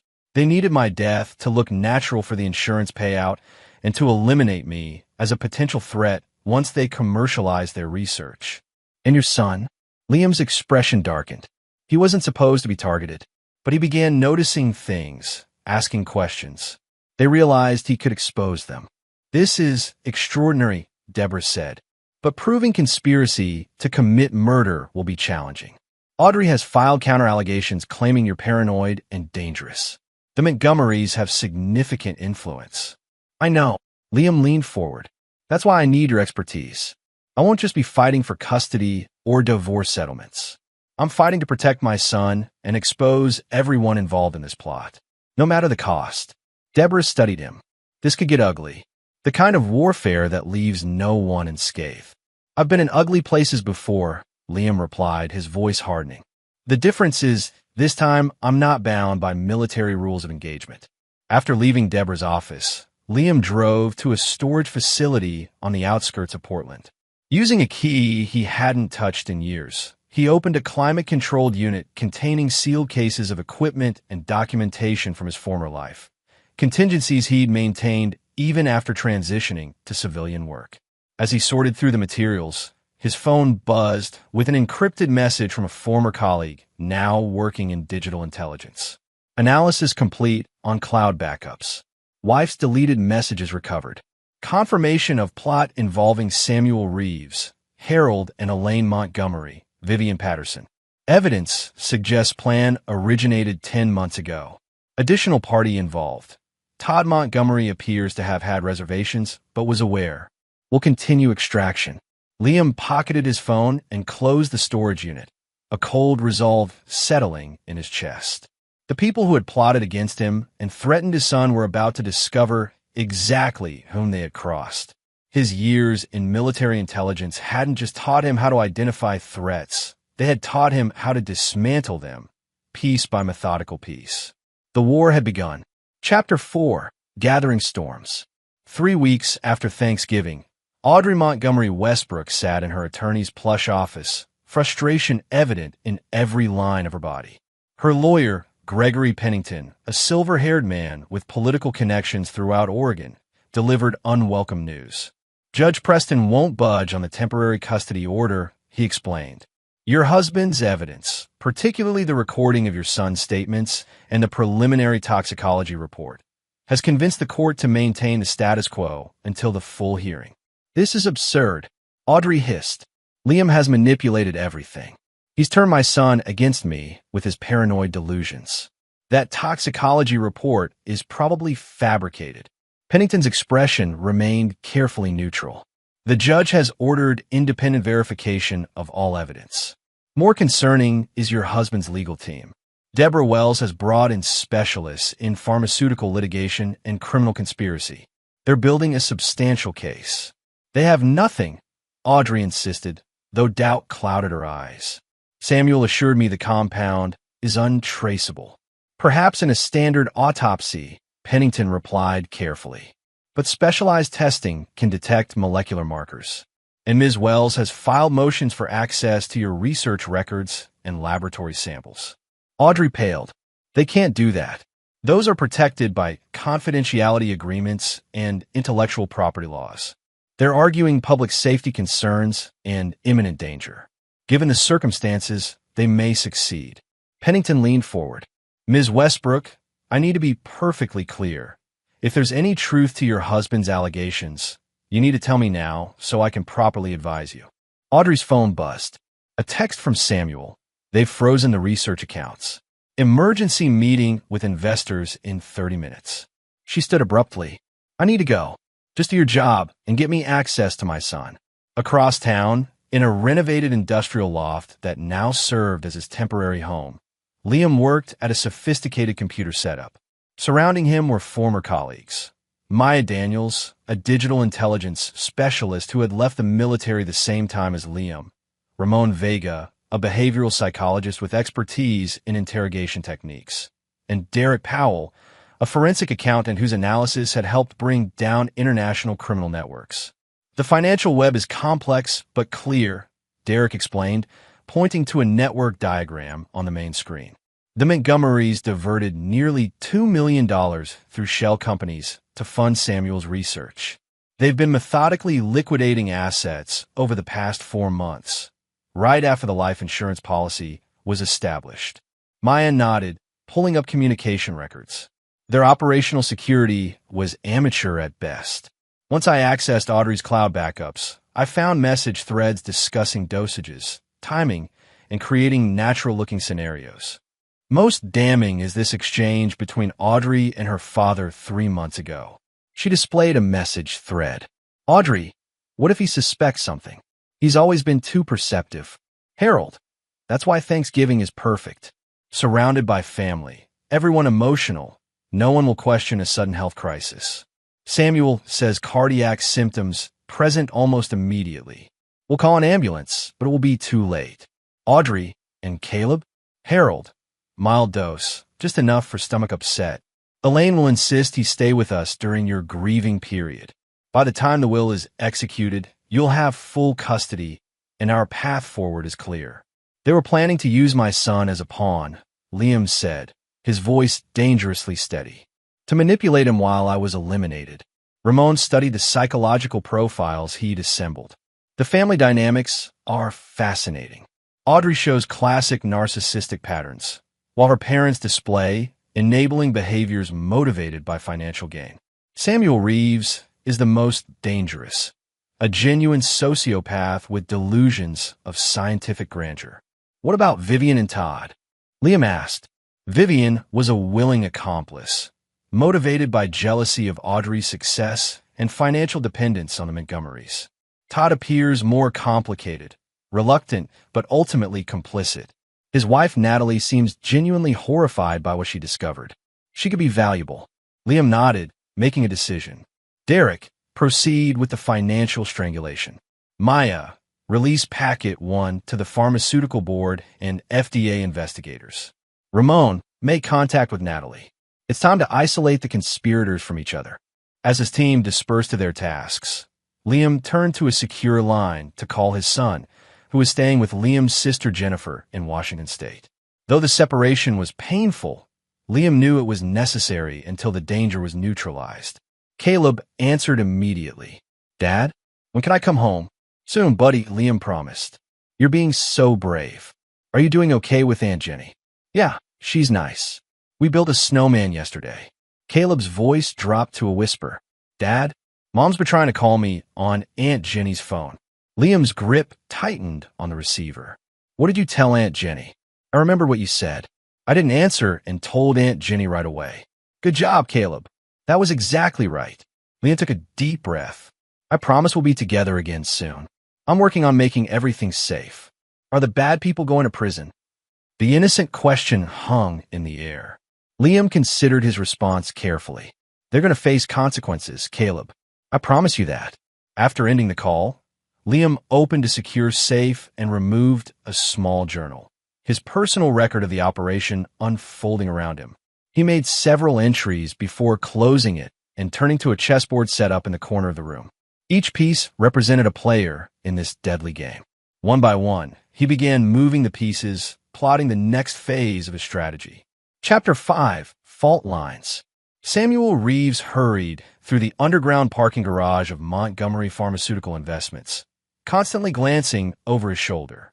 The past week had unraveled with terrifying speed. Research accounts frozen, FDA investigators appearing at his lab with specific questions about his cardiac compound, and 3 key investors withdrawing support after receiving anonymous information packages. Harold Montgomery was waiting in the rarely used conference room, his normally imperious demeanor replaced by haggard anxiety. This is a disaster, Harold snapped as Samuel entered. The board is demanding explanations I can't give. The FDA has requested all research data on compounds P435 and DR82. How could they know those designations? Samuel demanded. Those were internal codes only 5 people knew. Obviously, we have a leak. Harold paced the small room. Westbrook is behind this. He's systematically dismantling everything. We should have been more careful with Vivian, Samuel muttered. She recorded too much at Thanksgiving. If those videos got out, Vivian assured me she deleted everything, Harold interrupted. But she's been unreachable for 2 days. And now Elaine tells me Todd and Natalie are separating. Natalie moved out yesterday. Samuel sank into a chair. What about Audrey? Has she secured access to Caleb? The court denied her motion again this morning. Westbrook's attorney submitted new evidence, Something about recorded phone calls between Audrey and the research lab discussing pediatric dosages. Harold's face was ashen. They're building a case for attempted murder, Samuel. Not just against Audrey, but all of us. That's absurd. They can't prove intent without. The door opened, and Elaine rushed in, her designer outfit incongruous with her panicked expression. "They're here," she hissed. "FDA officials with federal marshals. They're seizing research records and servers." Harold froze. How did they get a warrant so quickly? I don't know, but they specifically mentioned evidence of illegal human testing and conspiracy to commit murder. Elaine clutched her handbag like a shield. "Harold, they know about Thanksgiving. Someone showed them Vivian's video." In that moment, Samuel made a decision. We need to separate. They can't build a conspiracy case if we maintain independent positions. His mind raced through contingencies. I'll claim the compound was being developed as a potential treatment, not a weapon. Audrey misunderstood its purpose and acted alone. Harold's face darkened with rage. "You'd throw my daughter under the bus to save yourself?" "It's damage control," Samuel replied coldly. "One person takes the fall, the rest survive." Audrey has no criminal record and a sympathetic background as a mother. With the right attorney, she might. The conference room phone rang, cutting him off. Elaine answered hesitantly, then blanched. "It's for you, Samuel. Someone named Maya Daniels? She says she's with the FBI's Pharmaceutical Crimes Division." Samuel snatched the phone. "This is Dr. Reeves." A cool, professional female voice responded. "Dr. Reeves, I believe you're currently meeting with Harold and Elaine Montgomery to discuss your deteriorating legal situation. I'm calling to inform you that attempting to realign your conspiracy at this point is inadvisable." Samuel felt ice water in his veins. Who is this really? Someone who has been listening to your conversation for the past 15 minutes. Someone who has access to your research notes, including the private journal where you documented testing compound P435 on unwitting patients at Portland Memorial Hospital. Someone who knows about the offshore account in Grand Cayman where you've been funneling research funds. Samuel's hand trembled. "What do you want?" "Just delivering a message. Mr. Westbrook wants you to know your options are limited but available. Cooperation now might mitigate what's coming. Continuing this meeting with the intent to obstruct justice or coordinate your stories, well, that would be unfortunate." The line went dead as federal agents knocked on the conference room door. Across town, Audrey paced her hotel room, waiting for news from her father or Samuel. When her phone finally rang, she answered desperately. "Dad?" "What happened at the meeting?" "Not Dad," came a familiar female voice. "It's Natalie." Audrey frowned. "Natalie? Why are you calling me?" "Todd said you moved out." "I did, because I can't be part of this anymore." Natalie's voice was strained. "Audrey, I'm calling to warn you. The FDA raided the research facility. They arrested Samuel an hour ago. Your parents are being questioned." "What?" Audrey collapsed onto the bed. "That's impossible. How could they?" "Liam," Natalie said simply. "He's always been 3 steps ahead, and none of you saw it. Do you have any idea who your husband really is? What he did before opening that security consulting firm?" "What are you talking about?" "I looked him up after Thanksgiving.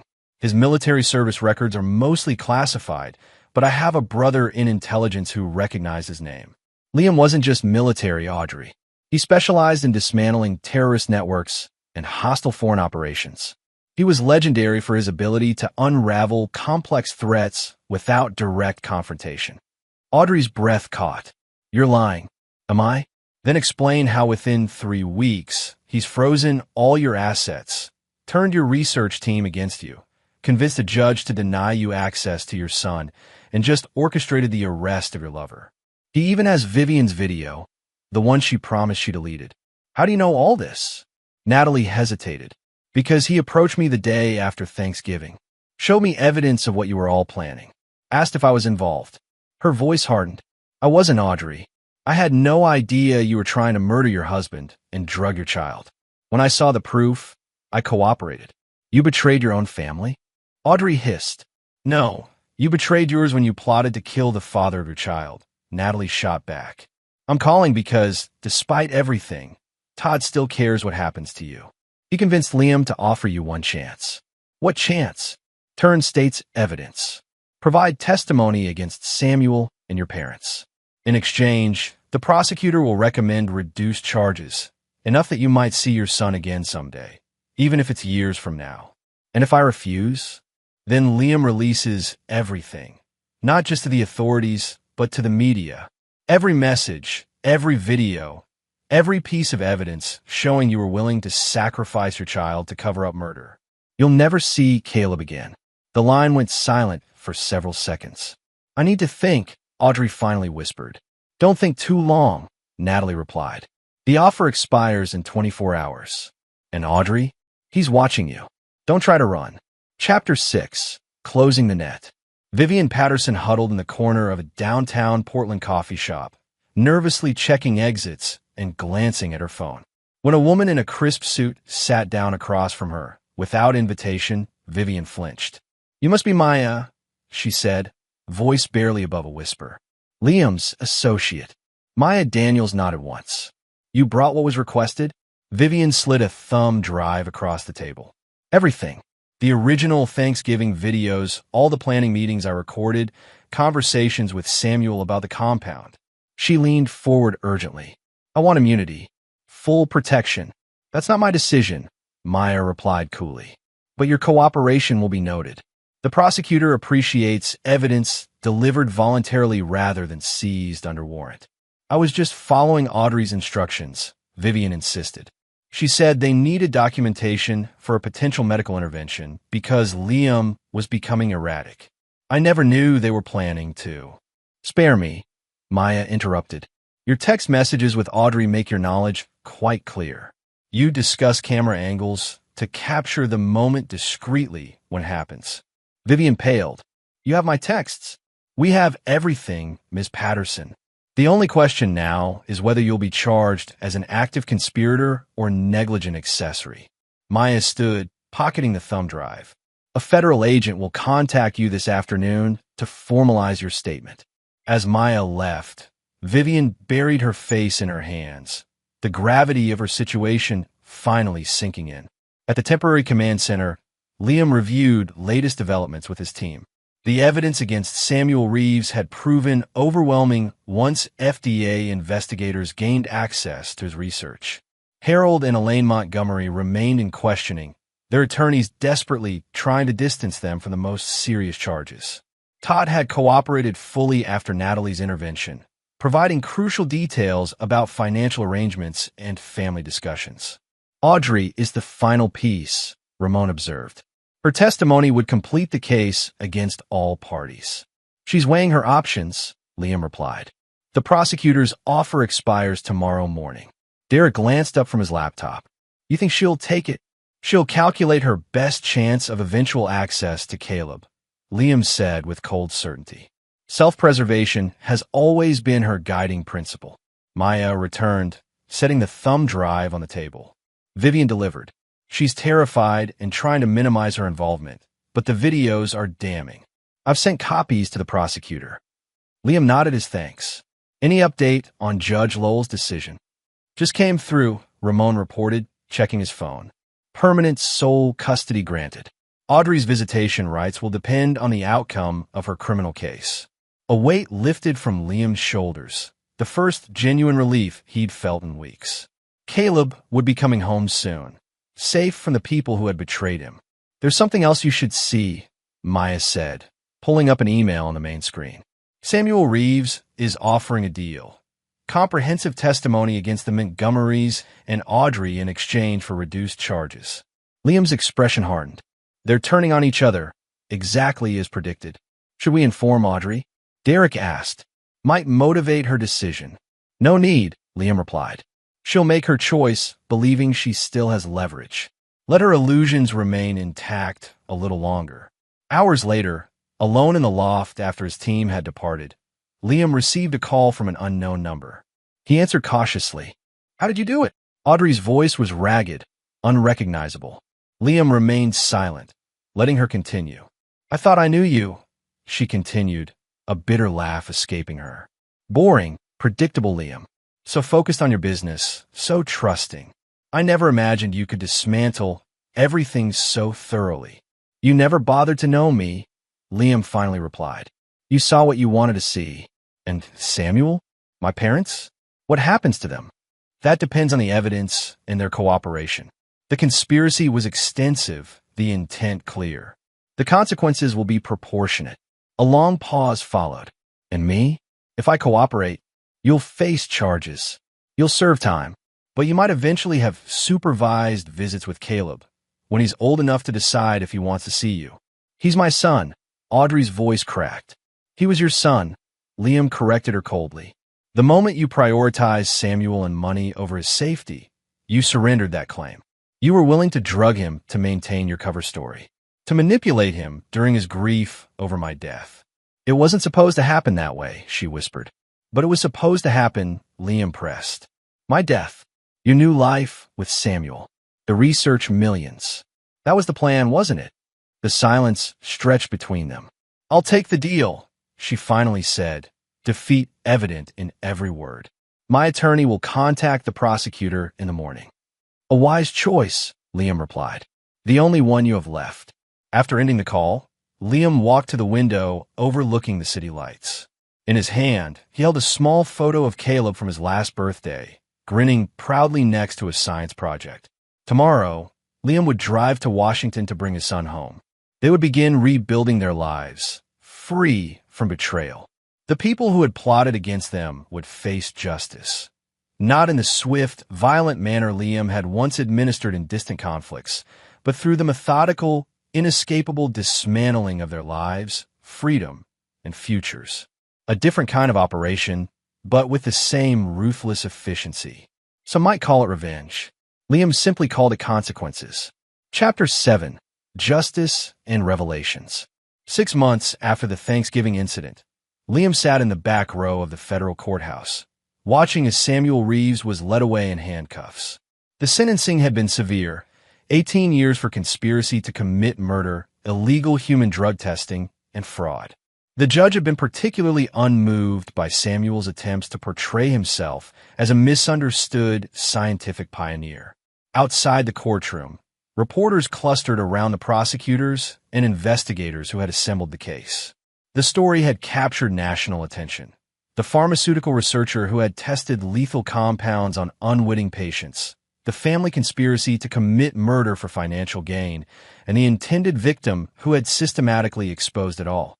Liam avoided the press, slipping out a side entrance where Maya waited in a nondescript sedan. 1 down, 3 to go, she commented as he slid into the passenger seat. Harold and Elaine's sentencing is next week, Liam noted. Their attorneys are still pushing for leniency based on age and health concerns. Unlikely to succeed, given the evidence of their involvement in planning, Maya replied, pulling into traffic. The recordings Vivian provided were particularly damning, especially the dinner party where Harold discussed the convenience of your planned cardiac event. And Audrey's plea deal is holding? Maya nodded. 10 years with possibility of parole after 7, in exchange for her complete testimony. The prosecutor believes it's appropriate given her cooperation. Liam gazed out the window, his expression unreadable. She'd hoped for less. She's fortunate to have any deal at all, Maya said firmly. The evidence against her was overwhelming. Without her cooperation, she'd be looking at the same sentence as Samuel. As they drove toward Liam's new home, a secluded property outside Portland, where he and Caleb had relocated after the case became public, Liam reflected on the journey of the past 6 months. The trial process had been grueling, requiring Caleb to testify about what he had witnessed at Thanksgiving. The boy had shown remarkable resilience, but Liam knew the scars would take time to heal. How's Caleb doing with the new therapist? Maya asked, as if reading his thoughts. Better, Liam replied. Dr. Harmon specializes in childhood trauma. She's helping him process everything in age-appropriate ways. And the nightmares? Less frequent now. He still asks about Audrey sometimes, not wanting to see her, just trying to understand why his mother would do what she did. Maya glanced at him. That's a difficult question to answer. I tell him the truth in terms he can understand. that sometimes people make terrible choices when they want things more than they care about hurting others. That what happened wasn't his fault. Liam's jaw tightened, and that he's safe now. When they reached the house, Caleb was in the yard with Jennifer, Liam's sister who had relocated to Portland to help with his care. The boy ran to his father, and Liam lifted him in a fierce embrace. Did the bad doctor go to jail? Caleb asked. Yes, Liam answered simply. He can't hurt anyone anymore. Later that evening, after Caleb was asleep, Liam sat on the back porch with Jennifer, watching the stars emerge above the tree line. I received a letter from Audrey's attorney today, he said quietly. She's requesting photos of Caleb. Says she wants to see how he's growing. Jennifer's expression hardened. After everything she did, the absolute nerve. I'm not responding, Liam stated flatly. The custody agreement is clear. No contact until Caleb is 16 and can make his own decision. Even then, only if a therapist confirms it wouldn't be harmful. You've been more merciful than most would be, Jennifer observed, agreeing to those terms rather than pushing for permanent separation. Liam's gaze remained fixed on the distant stars. It's not mercy. It's recognition that someday Caleb might have questions only she can answer. I won't deny him that possibility when he's old enough to handle it. And the Montgomerys? Any contact from them? Their attorney suggested a financial settlement, college funds for Caleb, compensation for family disruption, as if money could erase what they tried to do. A cold smile touched Liam's lips. I declined. They'll need whatever assets remain for their own legal expenses. Jennifer studied her brother's profile. You know, when you first told me what happened, I couldn't believe Audrey was capable of such betrayal. But watching the evidence unfold, seeing the calculating way she planned everything, she shook her head. I don't think I ever really knew her. Neither did I, Liam admitted. Or perhaps I didn't want to see the truth. There were signs, small inconsistencies, moments when her mask slipped. I dismissed them because it was easier than confronting the possibility that the mother of my child could be so fundamentally dishonest. You couldn't have known they would go this far. Perhaps not, but I should have trusted my instincts sooner. Liam's expression softened as he thought of his son sleeping peacefully inside. At least Caleb did. He saved both our lives with his observation skills and courage. He's your son, after all, Jennifer said gently. More like you than you sometimes realize. As night deepened around them, Liam allowed himself to acknowledge a truth he rarely voiced. The path ahead would be difficult, but for the first time in years, it was authentically theirs. No more lies, no more masks. Just a father and son rebuilding their lives on solid ground. The justice system would deal with those who had plotted against them, but the true victory lay in what they had preserved. Their lives, their bond, and their future together. Chapter 8. Calculated Measures. 1 year after Samuel Reeves' sentencing, Todd Montgomery sat across from Liam in a quiet corner of a downtown restaurant. Unlike his sister or parents, Todd had received a suspended sentence and probation in exchange for his early and comprehensive cooperation. Thank you for meeting me, Todd said, his once confident demeanor now subdued. I wasn't sure you would. You were the only one who expressed genuine remorse, Liam replied, studying the man who had once been his brother-in-law. And according to Natalie, you tried to discourage the plan. Not forcefully enough, Todd admitted, staring into his coffee. I knew what they were planning was wrong, but I told myself it wasn't my business. That family loyalty meant looking the other way. He met Liam's gaze directly. I was a coward. Liam didn't contradict him. Why did you request this meeting? Todd reached into his jacket and withdrew an envelope. Documents you should have. Financial records showing my parents' established trust fund for Caleb that weren't disclosed during the legal proceedings. They're hidden in offshore accounts, technically untraceable. Liam took the envelope without opening it. Why tell me this now? Because Caleb deserves whatever remains of my family's fortune after their legal expenses. Not as blood money or compensation, but as his rightful inheritance. Todd's hands trembled slightly, and because I'm trying to live with what I allowed to happen. Keeping this secret would just be another betrayal. Liam studied him for a long moment. Have you visited your parents? Todd nodded. Monthly. Prison has broken my father. His health is deteriorating. My mother maintained she was just following his lead, though the evidence clearly showed her active participation. He hesitated. They asked about Audrey. And do you visit her as well? I tried. She refused to see me after I testified against her. Todd's expression darkened. She still believes she might have gotten away with everything if the family had maintained a united front. She doesn't understand that you had already assembled enough evidence to convict everyone, regardless of my testimony. Liam remained silent, allowing Todd to continue. Natalie and I are divorcing, Todd added. Too much damage. Too many lies between us now. She deserved better than being dragged into my family's madness. She made her own choices, Liam observed, choosing justice over misplaced loyalty. A choice I should have made sooner. Todd pushed his coffee aside. There's one more thing you should know. Samuel has been attempting to contact scientific journals from prison, trying to publish his research findings. The authorities have blocked his communications, but he's persistent. Liam's expression hardened. His research was built on illegal human testing and murder attempts. It will never see the light of day. I agree. I just thought you should be aware. Todd hesitated. How is Caleb doing? For the first time, Liam's expression softened slightly. He's resilient, doing well in school. His therapist says he's processing everything in healthy ways. Does he ever ask about Audrey? Sometimes. I don't lie to him, but I keep explanations age-appropriate. Todd nodded, understanding the boundaries. I should go. Thank you for hearing me out. He stood, then paused. For what it's worth, I'm truly sorry for my part in all this. Not just for failing to stop it, but for not seeing who my sister had become. After Todd left, Liam examined the documents, confirming the existence of several trust accounts containing nearly $3 million combined. Money that rightfully belonged to Caleb, though tainted by its source. He would consult with his attorney about legal options for securing these funds while maintaining distance from the Montgomery family. That evening, as became his custom on difficult days, Liam called Ramon for perspective. Todd seems genuinely remorseful, Ramon observed after hearing about the meeting. His psychological profile always suggested he was the least committed to the conspiracy. Remorse doesn't change what happened, Liam replied, or the fact that he knew what they were planning and remained silent until after the fact. True, but his continuing cooperation suggests he's trying to make amends in the only ways available to him. Ramon's voice softened. How are you processing all this, Liam?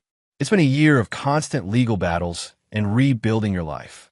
I'm focused on Caleb, on making sure he grows up secure and psychologically healthy despite what happened. And yourself? Have you considered the therapy options we discussed? Liam gazed out at the darkening sky. I've spent my career compartmentalizing trauma, Ramon. This is no different. This is entirely different, Ramon countered. This was family betrayal, not combat or intelligence operations. Personal betrayal requires different processing. After ending the call, Liam checked on Caleb, who was completing a science project in his room. The boy looked up with a smile that still contained traces of innocence despite everything he had experienced. Need any help? Liam asked, sitting on the edge of the bed. I think I've got it, Caleb replied, carefully positioning a model planet. Dad, I heard you talking to Uncle Todd today. Liam stilled. You were supposed to be at Jennifer's. We came back early because I forgot my science book. Caleb fidgeted with the planet. Is he sorry for what they did to us? Liam chose his words carefully. He says he is, and his actions suggest he's trying to make amends. But you don't forgive him, Caleb observed with the perceptiveness that had saved their lives. No, Liam admitted. I don't. Caleb considered this. Is it bad that I don't forgive them either? Mom, Grandma and Grandpa, Dr. Samuel, they try to hurt us. Liam pulled his son close. Forgiveness is a choice, Caleb, not an obligation. Especially when those who hurt you haven't truly understood the harm they caused. What matters is that we don't let what happened define our future or harden our hearts toward everyone. Like Maya and Ramon and Derek, they helped us. Exactly. And Jennifer and your teachers and your friends. The world is full of good people who can be trusted. Liam kissed the top of Caleb's head. We just need to be wiser about recognizing the ones who can't. As Caleb returned to his project, Liam reflected on the irony. His military training had taught him to identify and neutralize threats, to dismantle networks of dangerous people. He had applied those skills flawlessly to expose the conspiracy against him. Yet he had failed to recognize the threat within his own home until it was nearly too late. That failure had almost cost both their lives. It was a mistake he would never make again. Chapter 9. Immutable Truths. 5 years after the Thanksgiving that changed everything, Liam Westbrook stood at the observation window of a federal correctional facility, watching as Audrey was led into the visitation room. This was their first face-to-face meeting since the trial, arranged at her persistent request through her attorney. She had aged in prison. The designer clothes and perfect appearance were replaced by standard-issue garments and a face stripped of artifice. She sat at the table, hands folded, eyes fixed on the door through which Liam would enter. Outside in the hallway, Ramon placed a hand on Liam's shoulder. "You don't have to do this. Whatever closure she's seeking, you don't owe it to her." "This isn't about closure for her," Liam replied. "It's about getting answers that might help Caleb someday. Questions he'll eventually ask that I can't answer. And if she lies, manipulates, she hasn't shown genuine remorse in any of her appeals or statements. I've spent my career distinguishing truth from deception, Ramon. I'll know." Inside the visitation room, Audrey straightened as Liam entered. Her eyes traveled over him, noting the confidence in his posture, the clarity in his gaze, the absence of the vulnerability she had once exploited. "You look well," she offered as he sat across from her. "Why did you request this meeting, Audrey?" Liam asked, bypassing small talk. She studied him, direct as always. "I wanted to see you, to explain things that might help us move forward." "There is no us moving forward," Liam clarified. "I'm here because you might someday have a relationship with our son, and I need to understand the version of events you'll present to him." Audrey's expression tightened momentarily. "How is Caleb?" "Thriving. 13 now. Excellent student, especially in science and observation skills.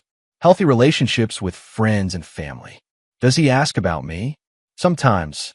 I tell him the truth, that you made choices that hurt people, that you're serving time for those choices, and that when he's older, he could decide if he wants contact with you." Audrey nodded slowly. "Fair enough." She hesitated. "I didn't come into our marriage planning betrayal, Liam. You should know that." "When did it change?" "When Samuel joined the research department. He had vision, ambition. He saw potential in compounds that others dismissed." A flash of the old intensity crossed her face. "The cardiac formulation could have revolutionized treatment protocols. The side effects could have been refined with proper testing." "You mean the side effects that would have killed me and sickened our son?" Audrey had the grace to look away. "It became complicated. Samuel and I grew closer. My parents saw the financial potential. One decision led to another until suddenly we were discussing dosages instead of ethics." She met his gaze again. "It was wrong. Unforgivable. I know that now. Yet your appeals have consistently argued that you were manipulated by Samuel, coerced by your parents, unaware of the full implications," Liam observed. "Which version is true, Audrey?" "Both, in ways." She leaned forward. "I was seduced by Samuel's vision and my parents' approval.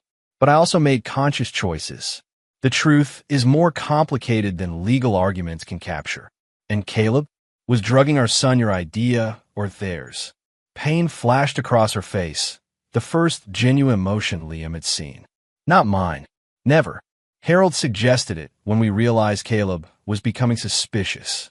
I initially refused, but they convinced me a mild dose would only cause temporary discomfort, giving us time to—" She stopped.